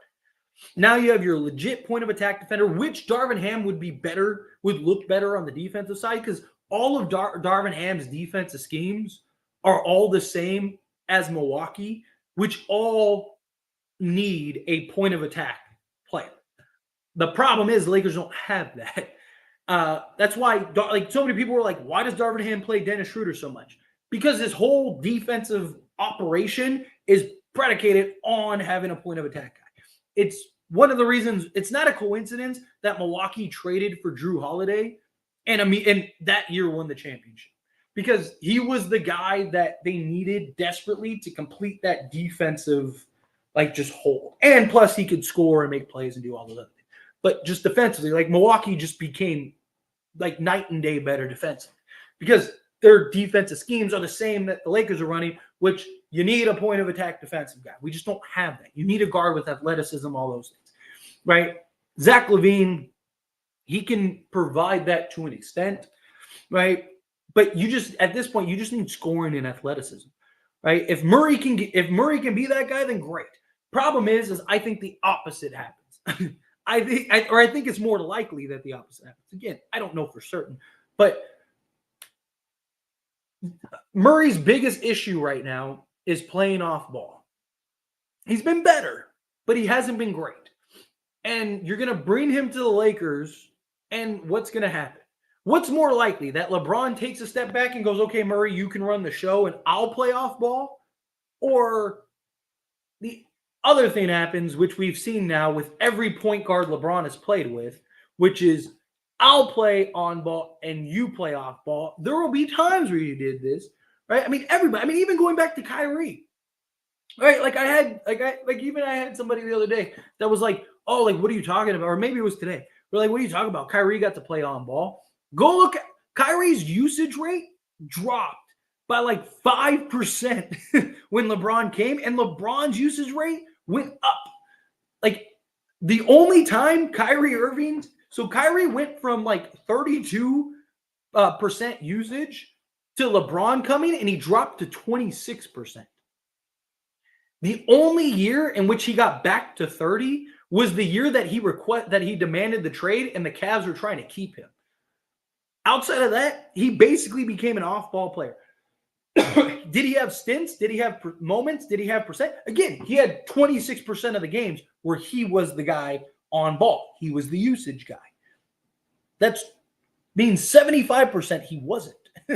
So again, what's going to happen? What's more likely? That's my problem. That's my concern. Is that Murray, what's going to happen is 75% of the time he's going to end up having to play off ball. Like D'Lo. D'Lo gets to play on ball like 10% of the game. And that's usually when he goes and gets his assists and goes rattles up his bucket. Outside of that, he's playing off the ball pretty much the entire time, which is an issue. So that's my concern. That's my problem. Andrew, coming out the $5 super chat. Straight up, if we go for DeJounte, I'd be sick to my stomach. We need firepower, and we need people that can handle Boston and Denver. This is it all in. I mean, technically, the Lakers can get both, right? Like, I wouldn't – like, if the Lakers keep D'Lo – okay, so depends on what the Lakers trade for DeJounte. And it depends – like, I don't think it's likely, but is it possible? Yes. So – if the Lakers traded for DeJounte, like let's say the Lakers trade for DeJounte Murray on Monday. If let's say it's Reeves, a pick swap, and whatever, Jackson Hayes or something, right? Just to match salaries. If they still basically have D'Lo, Rui, Gabe Vincent, and like Jalen Hood-Schifino, right? And they have their first. I actually think that they're going to go get Zach LaVine, right? Or if the other thing, like, so if the Lakers trade for Zach LaVine and they still have their first and they still have Reeves, I think they might go get DeJounte Murray. So I'm kind of waiting for that first shoe to drop because if the Lakers, like, let's say if the Lakers trade for DeJounte Murray and they end up trading Reeves and a first, then I don't think they're going to get Zach.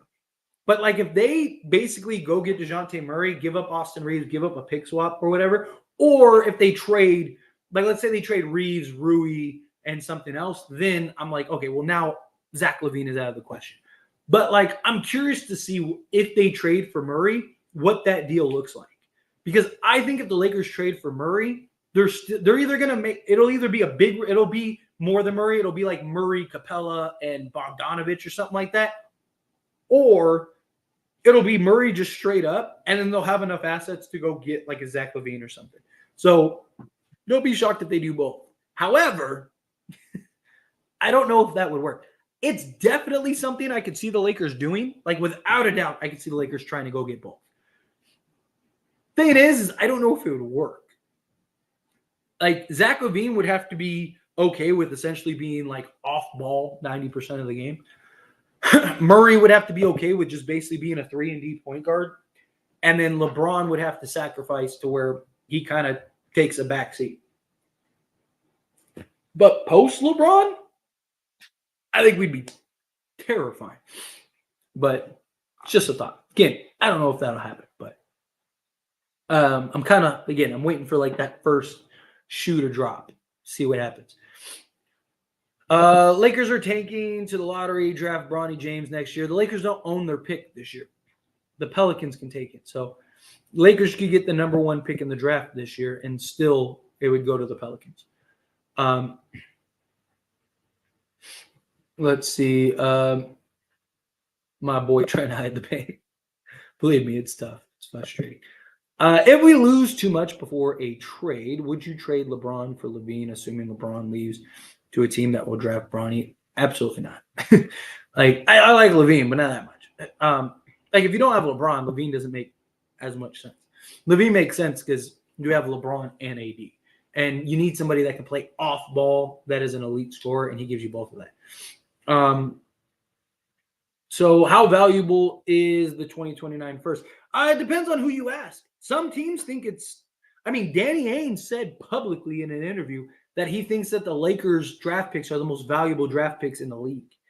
A lot of teams think once LeBron and AD are gone, the Lakers are going to be terrible, which they might not be wrong. So there's a handful of teams that really want the Lakers 2029 first. But again, it just depends on who you ask.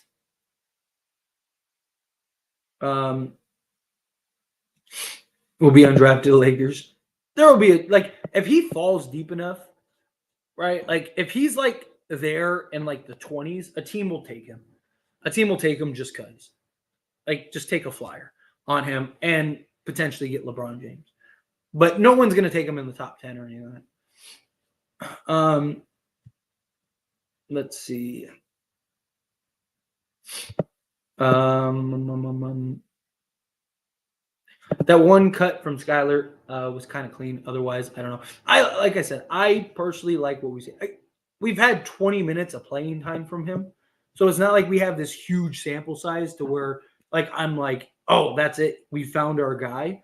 But I really like what I've seen from him in those 20 minutes. I really have. I like what we've seen in 20 minutes from him. I like to see him get a little more playing time, but we'll see. Andrew, coming out the $5 super chat. It's crazy how people say LaVine is Russ 2.0 when it's quite clear Murray would be Russ 2.0, which I think is more. I think Murray's closer to Russ 2.0 than LaVine is. LaVine is on an incredible fit in this team. So clean. I mean, most people say Zach LaVine is Russ 2.0, not because of the style of play. I mean, there are people that do, but those people are just dust in the wind. But there are people that make that comparison because of LaVine's contract.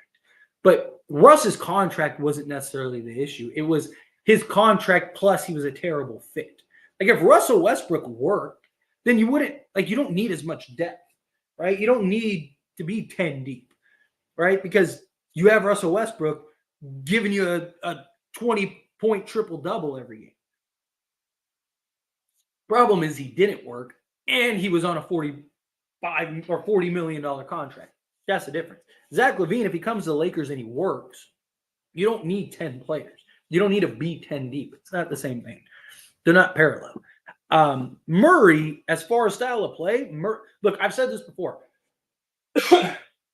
So Russell Westbrook, I should like do a blind. That's what I should do. I should do like a blind, one of those blind stat charts, like you see on like First Take or whatever, and then have everyone guess the player, and everyone's gonna be like, "Oh, it's Russell Westbrook." Nope, it's DeJounte Murray. So like Russell Westbrook, terrible rim finisher, right? DeJounte Murray has been awful finishing around the rim this year. DeJounte Murray, terrible off-ball player. Russell Westbrook, terrible off-ball player. Russell Westbrook, bad defensive player, right? Although he came to the Lakers and that year that we traded him, actually became a really good defender, but known as a terrible defensive player.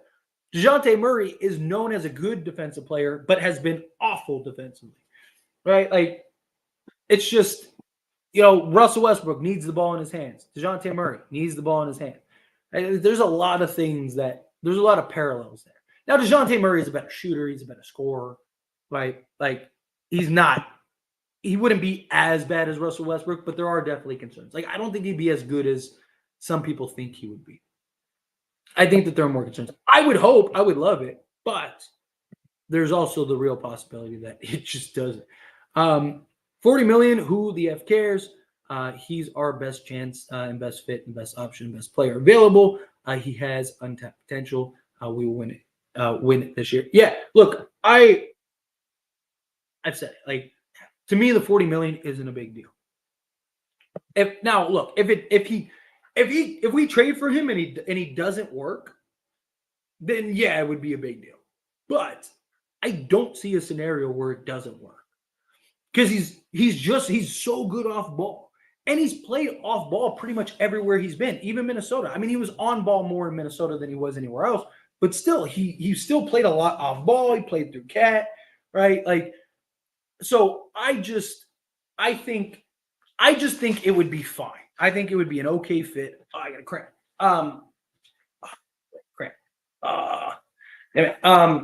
But I think it would ultimately be okay. Like, I think he fits seamlessly. I think he'll be fine. He'll be able to play off ball. He'll be able to play on ball. Be able to do everything, right? He'll constantly be a threat, right? That's the problem. Like, we don't have anybody that's that's constantly a threat when he doesn't have the ball in his hands. He is a threat when he's on. And he's like in the 80 percentile on like catch and shoot threes, pull up threes, or pull up jump shots, all of that. He's really good. And he's been actually pretty good. Like I was looking into his defensive metrics, and he's actually good.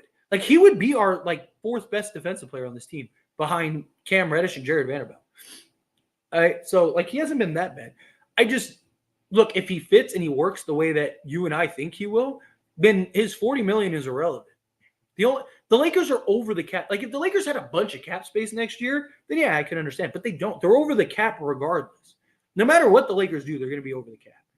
Like the only thing that you run the risk for is getting to the higher aprons and then having the restrictions and not being able to get guys on the buyout or whatever.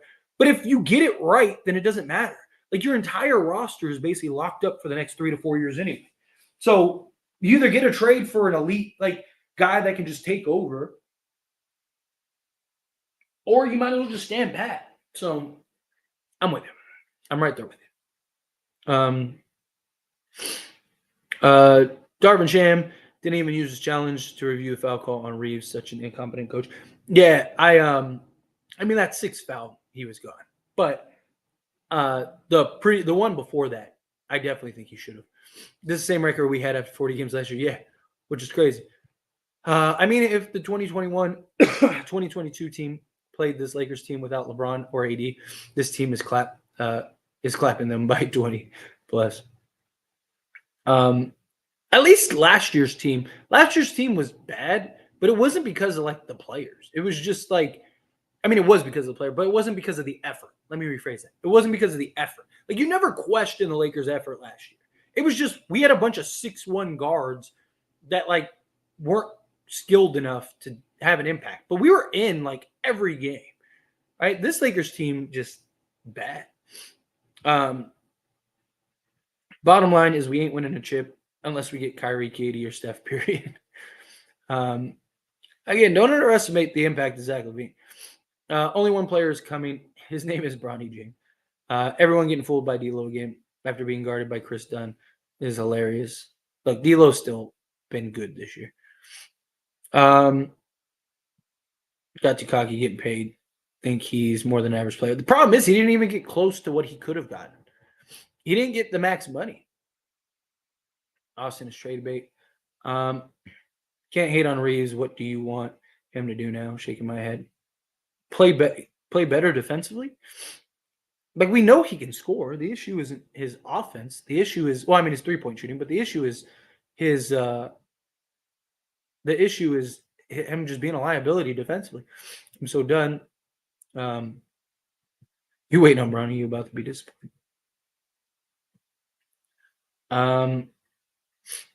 I get it now.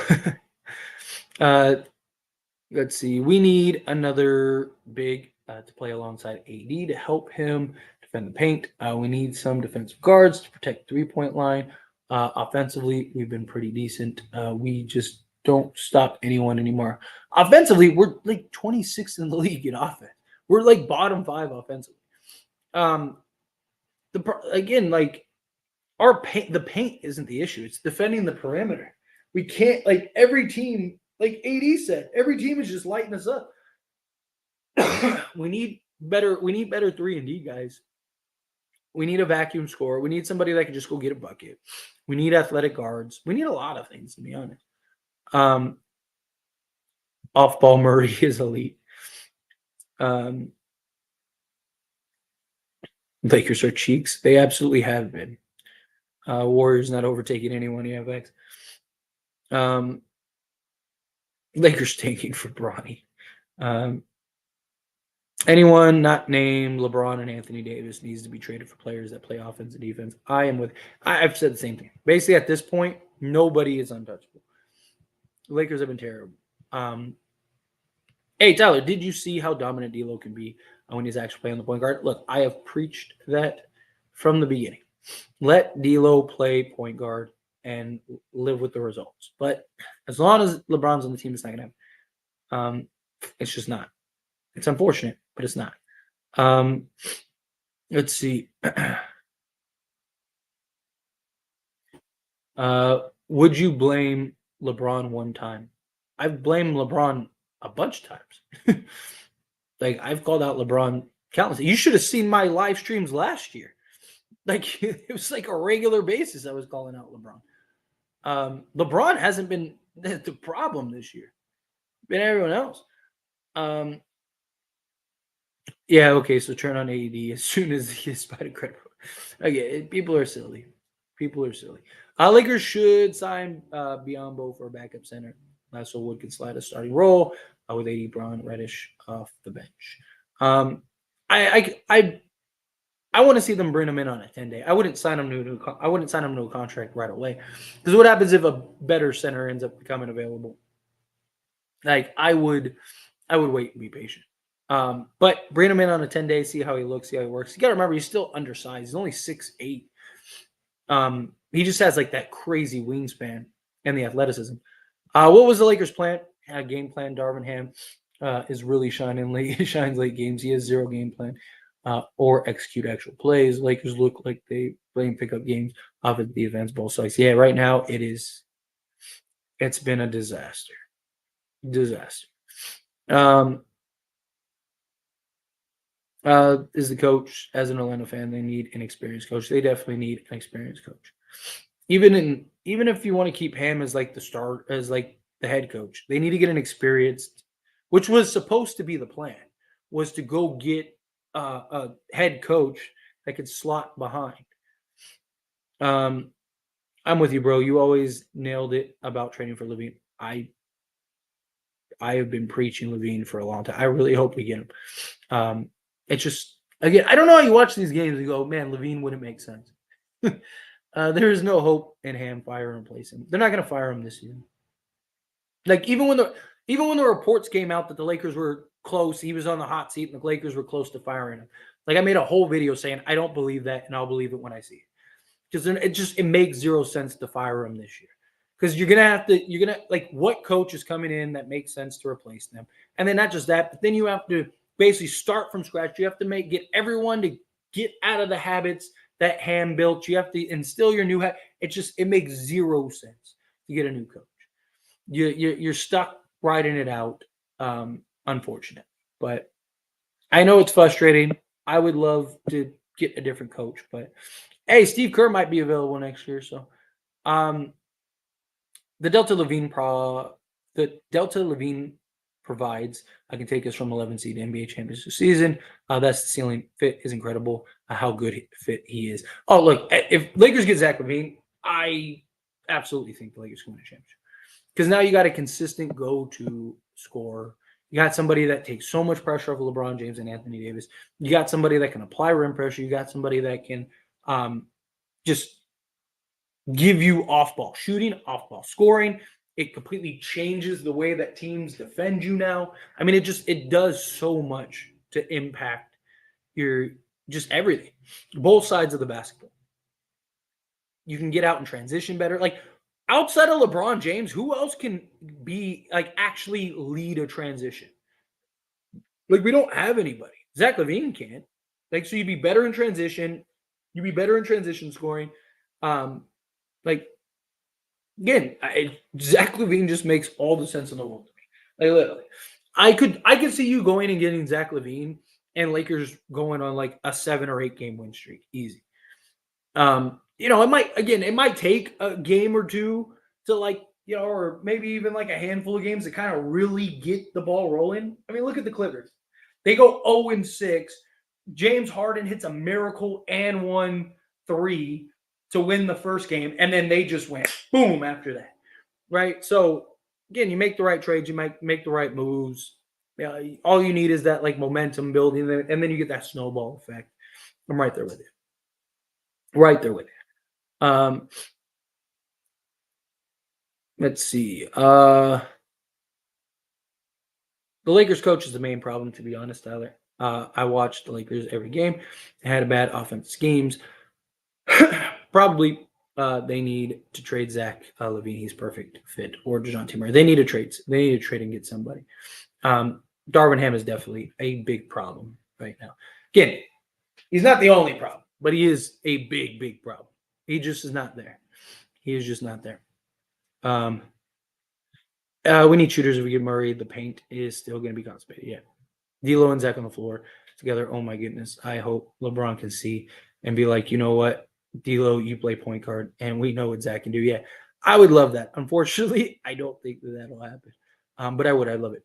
LaVine is miles better fit for us than Murray. I am right there with you. The Lakers should stop wasting time and go get Caruso and Drummond. They get the earliest they can get those guys is the 15th. I mean, look, maybe Monday comes and they do. I don't know, but I'm hoping. Let's see.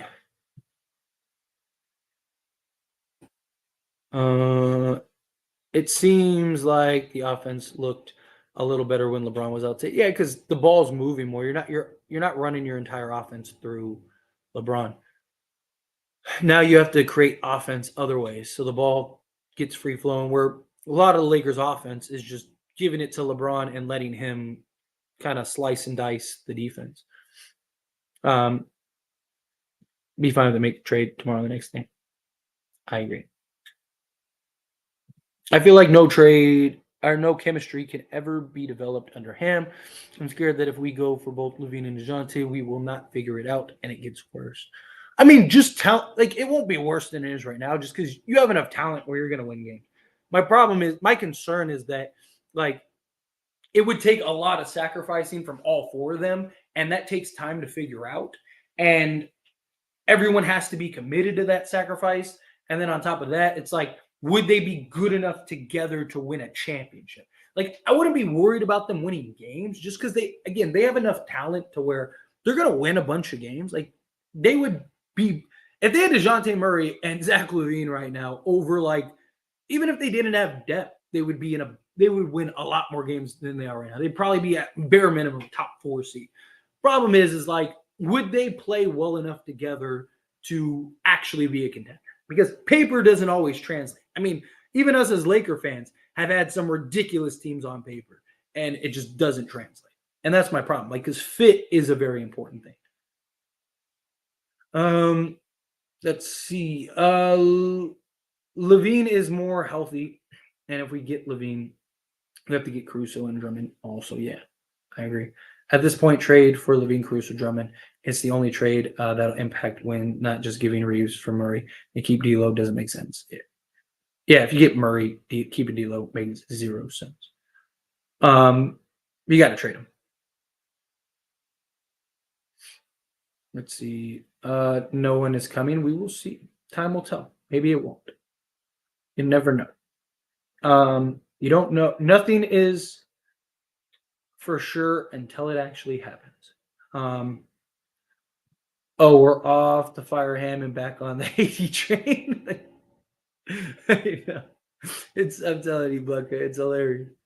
Anthony Davis has one bad game out of 40, and everyone's like, not everyone, but you got all these people with their pitchforks and stuff. When the entire defense was designed to just slow down Anthony Davis today, like they could give 2 Fs about anyone else on the roster. It was all just Anthony Davis, but yeah. Trae Young, no, stay as far away from Trae Young as possible. Is there anything that Darvin Ham is good at? There are several things Darvin Ham is good at. If he has the right pieces, he is an excellent defensive schemer, right? Like, look at last year.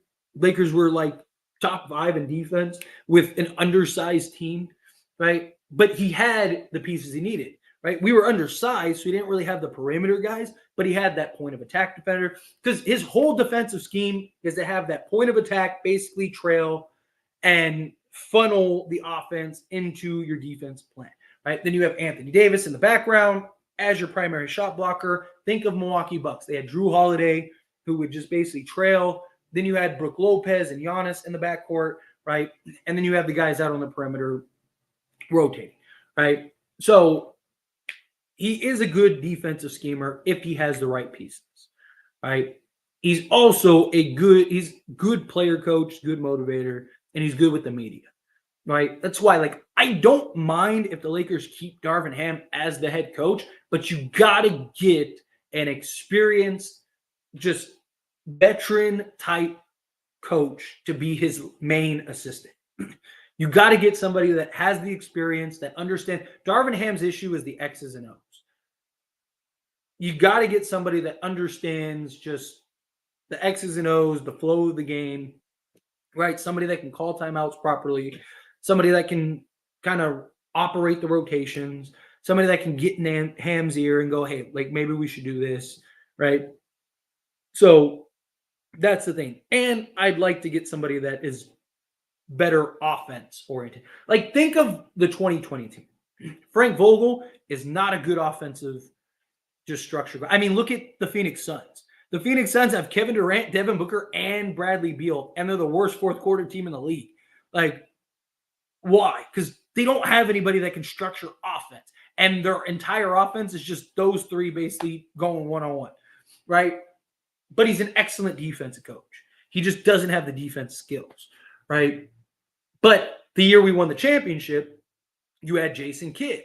Look at Dallas. Dallas is excellent offensively. I mean, it also helps that you have Luka, but Dallas is good and they run good offensive schemes. He also was the no-nonsense guy, right? He was also the guy that would call out LeBron James, that would call out Anthony Davis, that would get on them and tell them, like, hey, you guys, no, they're not the problem right now. You're the problem right now, right?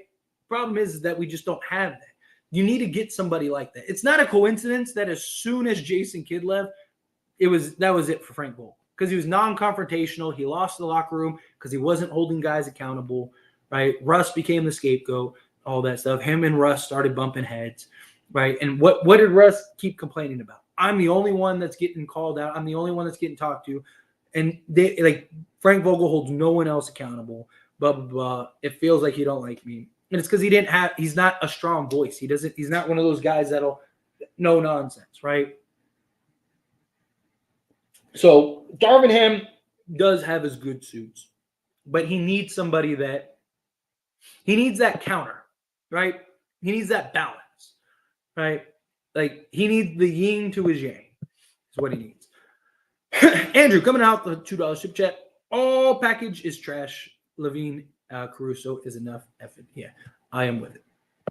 Go get me Caruso, Drummond, and LaVine. Yes. Get me that. Let's do it. Let's get it. Lakers loses makes the chat right. It's much more entertaining, especially when someone says something that makes Tyler throw the hands. Yeah, right. Lottery Lakers at this point, yeah. Warriors and Lakers season is over. The Rockets better. The Rockets aren't far behind. Let's see. Hot take, Rui has a higher ceiling of being here after the deadline than Reeves. Is it a hot take? Yes.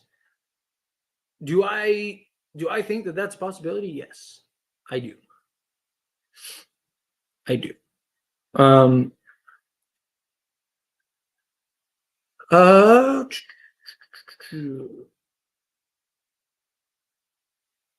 LaVine, while a good natural scorer and rim pressure guy, is inconsistent, but I think he wants out from the Bulls. But if we were trade for him, get Caruso and Drummond too, he's not like people talk about him being inconsistent, but his inconsistency isn't the inconsistency that people make it out to be, right? Like, is he like, can he be inconsistent at times on the offensive end? Yes, but his inconsistencies are still better than like everyone on our roster.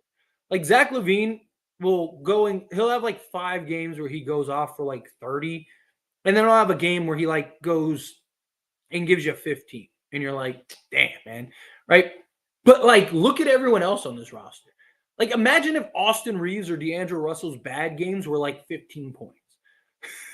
Like, Zach LaVine can be inconsistent at times, but one, he's also the primary target, and defenses are like honing on him. So, 2, he would have LeBron James and Anthony Davis, so he'd get looks like he's never gotten before. He would have so much less pressure than he's ever had before. Like, he would probably be the most efficient he's ever been. But even then, like, I would take Zach LaVine, every 3 games giving me 15 points than what we have right now. So, yeah. Again, like, people act like, oh, and I'm not saying you, Waja. I'm talking like, but I see a lot of comments of people that are like, but Zach LaVine can be inconsistent, right? Why do you want somebody that's inconsistent? And I'm like, what are you talking about? Like, his inconsistency is still like, oh, he had a bad game, but he gave you like 17. or he gave you like 20 instead of like 25. Braun on the Heat. Won't have to babysit and be hype man. Enjoy retirement with the chip. Let's see.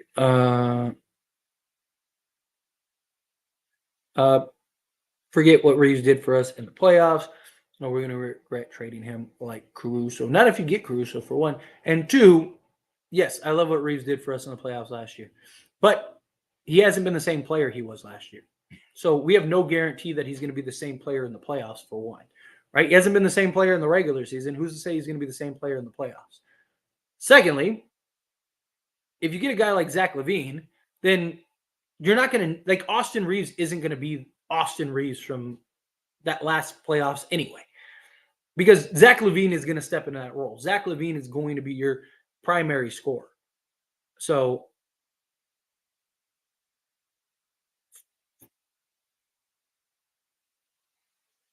let's see.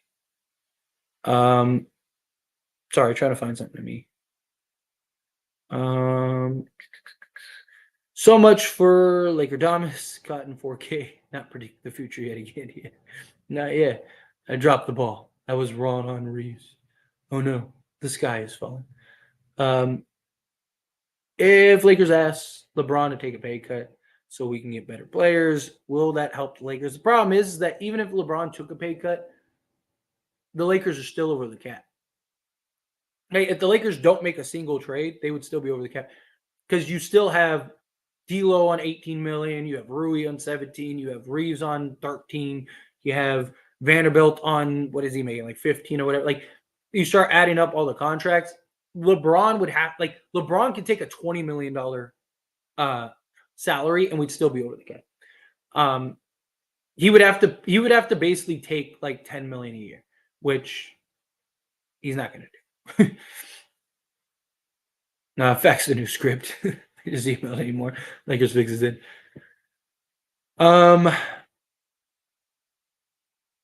Elite and the Lakers should not be said in the same sentence. Yeah, right now you're not wrong. Right now, that is true. Yes, D'Lo is a better defender than Reeves. He just needs to stay focused and quit ball watching. Yeah. Yeah, he kind of gets, that's my one complaint about D'Lo's defense, is he does kind of get like distracted by the shiny toy. You know, like something's going on over here. He's like, but like his defender's here, and then he like loses them when he gets backdoored. So that's not fun. Don't forget to give the video. Oh, I should have said that earlier. I don't even think I said it earlier. It's all right. But yeah, for those that are here, hit that like button, hit that subscribe button. If you're not subscribed, hit that subscribe button. You guys are beautiful. Hit that like button. You guys are awesome. All right. I'm going to power through a handful more questions, go 8 more minutes, and then I'm going to get out of here because I've been going 8 minutes shy of 2 hours. So let's power through a couple of these and we're done. I'm trying to find a slate towards me, and then we will.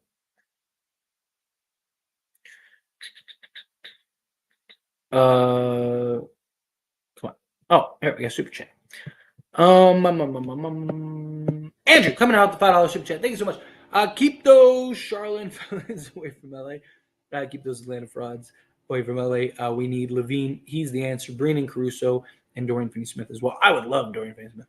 Go get Caruso and Dorian Finney-Smith. Again, it all just comes down to what do we end up trading? What do we end up having to give up? Problem is, I don't think we'd be able to get Caruso and Dorian Finney-Smith. Because I think if we're going to get Caruso, it's going to take Austin Reeves. And then, but I mean, maybe you could do a 3-team deal. Like if Chicago's not super high on Rui, right? Like then maybe you could do a 3-team deal and send Rui to the Nets. Because Rui makes a lot of sense for the Nets because they don't have like a real power forward. All of their forwards are threes. So if you could do something like that, I would love that. Maybe then you could do something like that. The Nets asking price for Dorian Finney-Smith is ridiculous right now. I mean, obviously that's how it goes, right? You put it super high and then you figure it out, and then you work your way down from there. So I don't know, we'll see, but yeah, I would love it. If we get Caruso and Dorian Finney-Smith with Zach LaVine and Andre Drummond, I don't see us not winning the championship this year, assuming everyone's healthy. You can't get Drummond, but LaVine and Caruso probably. Why would you think we couldn't get Drummond, but we could get Caruso? LaVine, yes. But why do you think we wouldn't be able to get Drummond, who's on a vet minimum deal? Best way is different trades, Murray, and then get Dennis Schroeder back. Some big. LaVine is better than all these bums. I'm with you. Hard to watch these games. Yes, it is. That it is. Go get LaVine. I'm right there with you.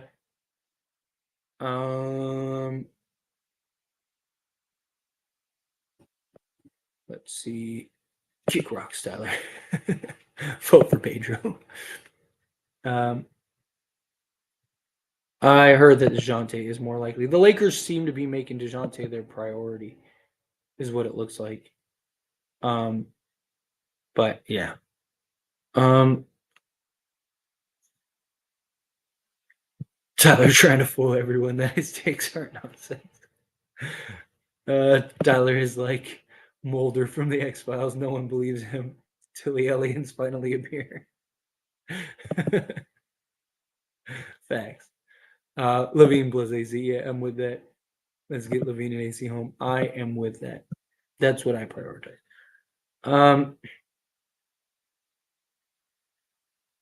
The thing that I don't understand. Look, I appreciate people watching, but I don't understand. Like, if you really do, like, if you think everything I say is nonsense and just foolish, like, then why watch me? Like, that's the thing I don't understand by some of these people. Like, again, I appreciate the comments. I appreciate he was sending me super chats just to like talk shit. Like, thank you. I appreciate that. I will take that. You can talk all the shit you want, especially if you're sending me money. Like, but like my thing is like, if you really think I'm that much of an idiot and you think like everything I say is nonsense, then like, why are you watching everything that I say? Like I'm not the only Laker YouTuber. Like, if you think I'm an idiot and everyone else isn't, then why? I've never seen somebody that like I've watched and been like, I think this person is speaking nonsense and ever watched them again. Like, I usually am like, okay, like now I know not to watch this person. It's just crazy to me. Like, people will waste their time watching somebody that they think is an idiot. Like, you think I'm an idiot, that's fine. You think I'm an idiot. But like, why are you watching everything I do if you think I'm an idiot? But again, I appreciate it. It's watch time, it's engagement, it's all those things. So it helps. But I don't know. I just think I've always thought it was silly. It's just like, what? There's no trade that makes us a contender. It'd be a little better, but not a contender. And plus, the coach sucks. Rotation's terrible. Not a coach team franchise like this. I don't know. Again, don't be surprised. I don't think one, like, if you just get LaVine or you just get Murray or whatever, I think the Lakers still need a little more. But like I said, do you really believe the Lakers are one player away from fixing their problems? No, I don't. But like, let's say you just like, if you just get Murray, I don't think it makes it much better. But let's say you get just Zach LaVine, right? I believe Zach LaVine by himself would be enough to get us to the playoffs.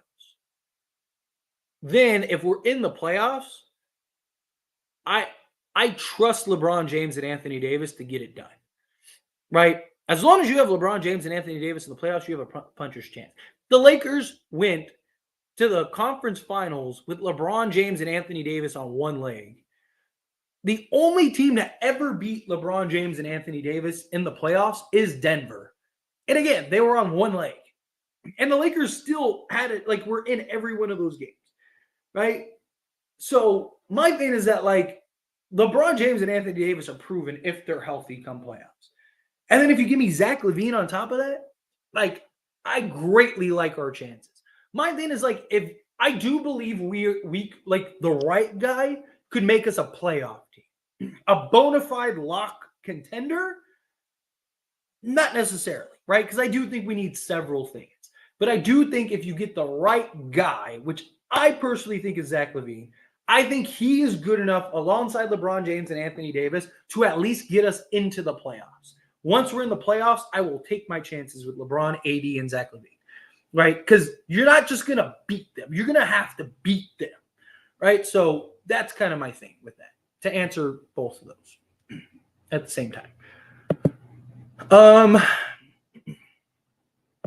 DeJounte Murray is trash. I don't know what it even says. LaVine is pure bucket. Elite at all levels. This dude doesn't even try and drops 25, 13, 7. Dude, that was a hell of a game. I was like, how are you watching this game and not going, yeah, Lakers need to do whatever it takes to get this guy. Let's see. Question. Have LaVine been elite against these strong teams or only versus small teams? Yeah, I mean, your average is your average. Like, Zach LaVine is his whole career. I mean, again, Zach LaVine didn't, like, teams didn't give him $40 million just because he's an average player. He's literally in the 80 percentile amongst all players as far as, like, mid-range, three-point shoot, like, all of the metrics that are offense. So that means, like, he's basically playing like a top 30 player in the league, top 25 player in the league. You know, whether you believe he's in there or not is up for discussion. But as far as like offensive efficiency, there's only like a handful of guys that are better than him. Murray will only set us back. Need someone to play off ball and speed. Yes. Like I think you just need to get. I think you need to get Murray and you need to get others. Like. I wouldn't like if you could, like I said, if you could get like Bogdanovich, Sadiq Bey, Clint Capella, and Murray, it would be hard to say no to that. But LaVine, Dorian Finney-Smith, Alex Caruso with the Lakers will be great. I have faith. I am all for that. If I can get that, I would be jumping for joy. It would be hard to get there. The amount of Laker fans who don't know what they are talking about is alarming. I mean, that's all fan bases, though. Most people are just. You should see some of the comments that I get on some videos where I'm like, "Have you ever watched a basketball game in your life?" And look, I'm not saying I'm always right. I may say a lot of dumb stuff. You know, I'm wrong all the time. Like I was wrong on this team. I thought this team was going to be great this year, and they haven't been. Right? Like I was super hyping and selling this team. And they just haven't, they just underachieved. I think on paper, they still look like everything that I believe that they would be, but it hasn't translated. But, you know, that's how things work out. You're going to be wrong sometimes. You're going to be right sometimes. You know, again, I'm not some like super expert guy. I'm just a fan. Andrew, coming out $2 super chat. And then I think I'm going to end the live stream here. If I get another super chat, then I'll answer the super chats. But, outside of this, I'm probably just going to end the stream here because I've been going over 2 hours and I got to start setting up for tomorrow. So, Andrew, Pelinka, don't overthink it. Go get Zach and AC. I mean, I'm sure he's working on it, right? I mean, he's going to do his due diligence, which I'm okay with, right? He's going to try to figure things out. But, yeah, I'm totally okay with get it done. And I hope it gets done sooner rather than later. Because I'm telling you, like, if we have to wait till the trade deadline, it's going to be too late. It is. I mean, we're 5-12 in the last 17 games. And we still have 14 games, 13 games between now and the trade deadline. So, like, let's say we go another 5-10 or whatever, or 5-9. Now you're that's 4 games. So now you're 6 games under 500 come the trade deadline. Your season's over. You're going to be 4 games out of like the 7th seed. Season's over, right? You're definitely not going to be able to catch the 6th seed. So you could kiss that out the window. And you're probably going to be too far to catch the 7th seed. So that now or the 7th or 8th seed. So now you're probably playing for the 9th or 10th spot. And you have a month and a half, so you'll have like 30 games, and you have to build chemistry, ball out, all that stuff in like 30 games just to get to the 9th or 10th seed. Like, what's the point? At that point, the season's done. It's over. So I just, again, they got to get it done. By this time next week, we need to have the trade. We do. By this time next week, it needs to be. I need to be making a video of like we just got, like, if we want to save the season, right? Then I gotta just be like, hey, everybody, guess what? We just got Zach LaVine. Otherwise, if it doesn't happen, that's it. It's a wrap. But anyway, like I said, I'm going to get on out of here. I've been going over 2 hours, and I got to start setting up and stuff and get videos recorded and ready for Manana tomorrow. But I appreciate you guys. You guys are awesome. And, yeah, thank you all for hanging out. Again, hit that like button. Hit that subscribe button. You guys are awesome. Thank you, everyone, for hanging out with me. Everyone that gave me super chats, thank you so much. Seriously, I appreciate it. You have no idea how much it does. It really does help me. And you guys are awesome. I do. I appreciate y'all. And I will see you all in the next one. Hopefully we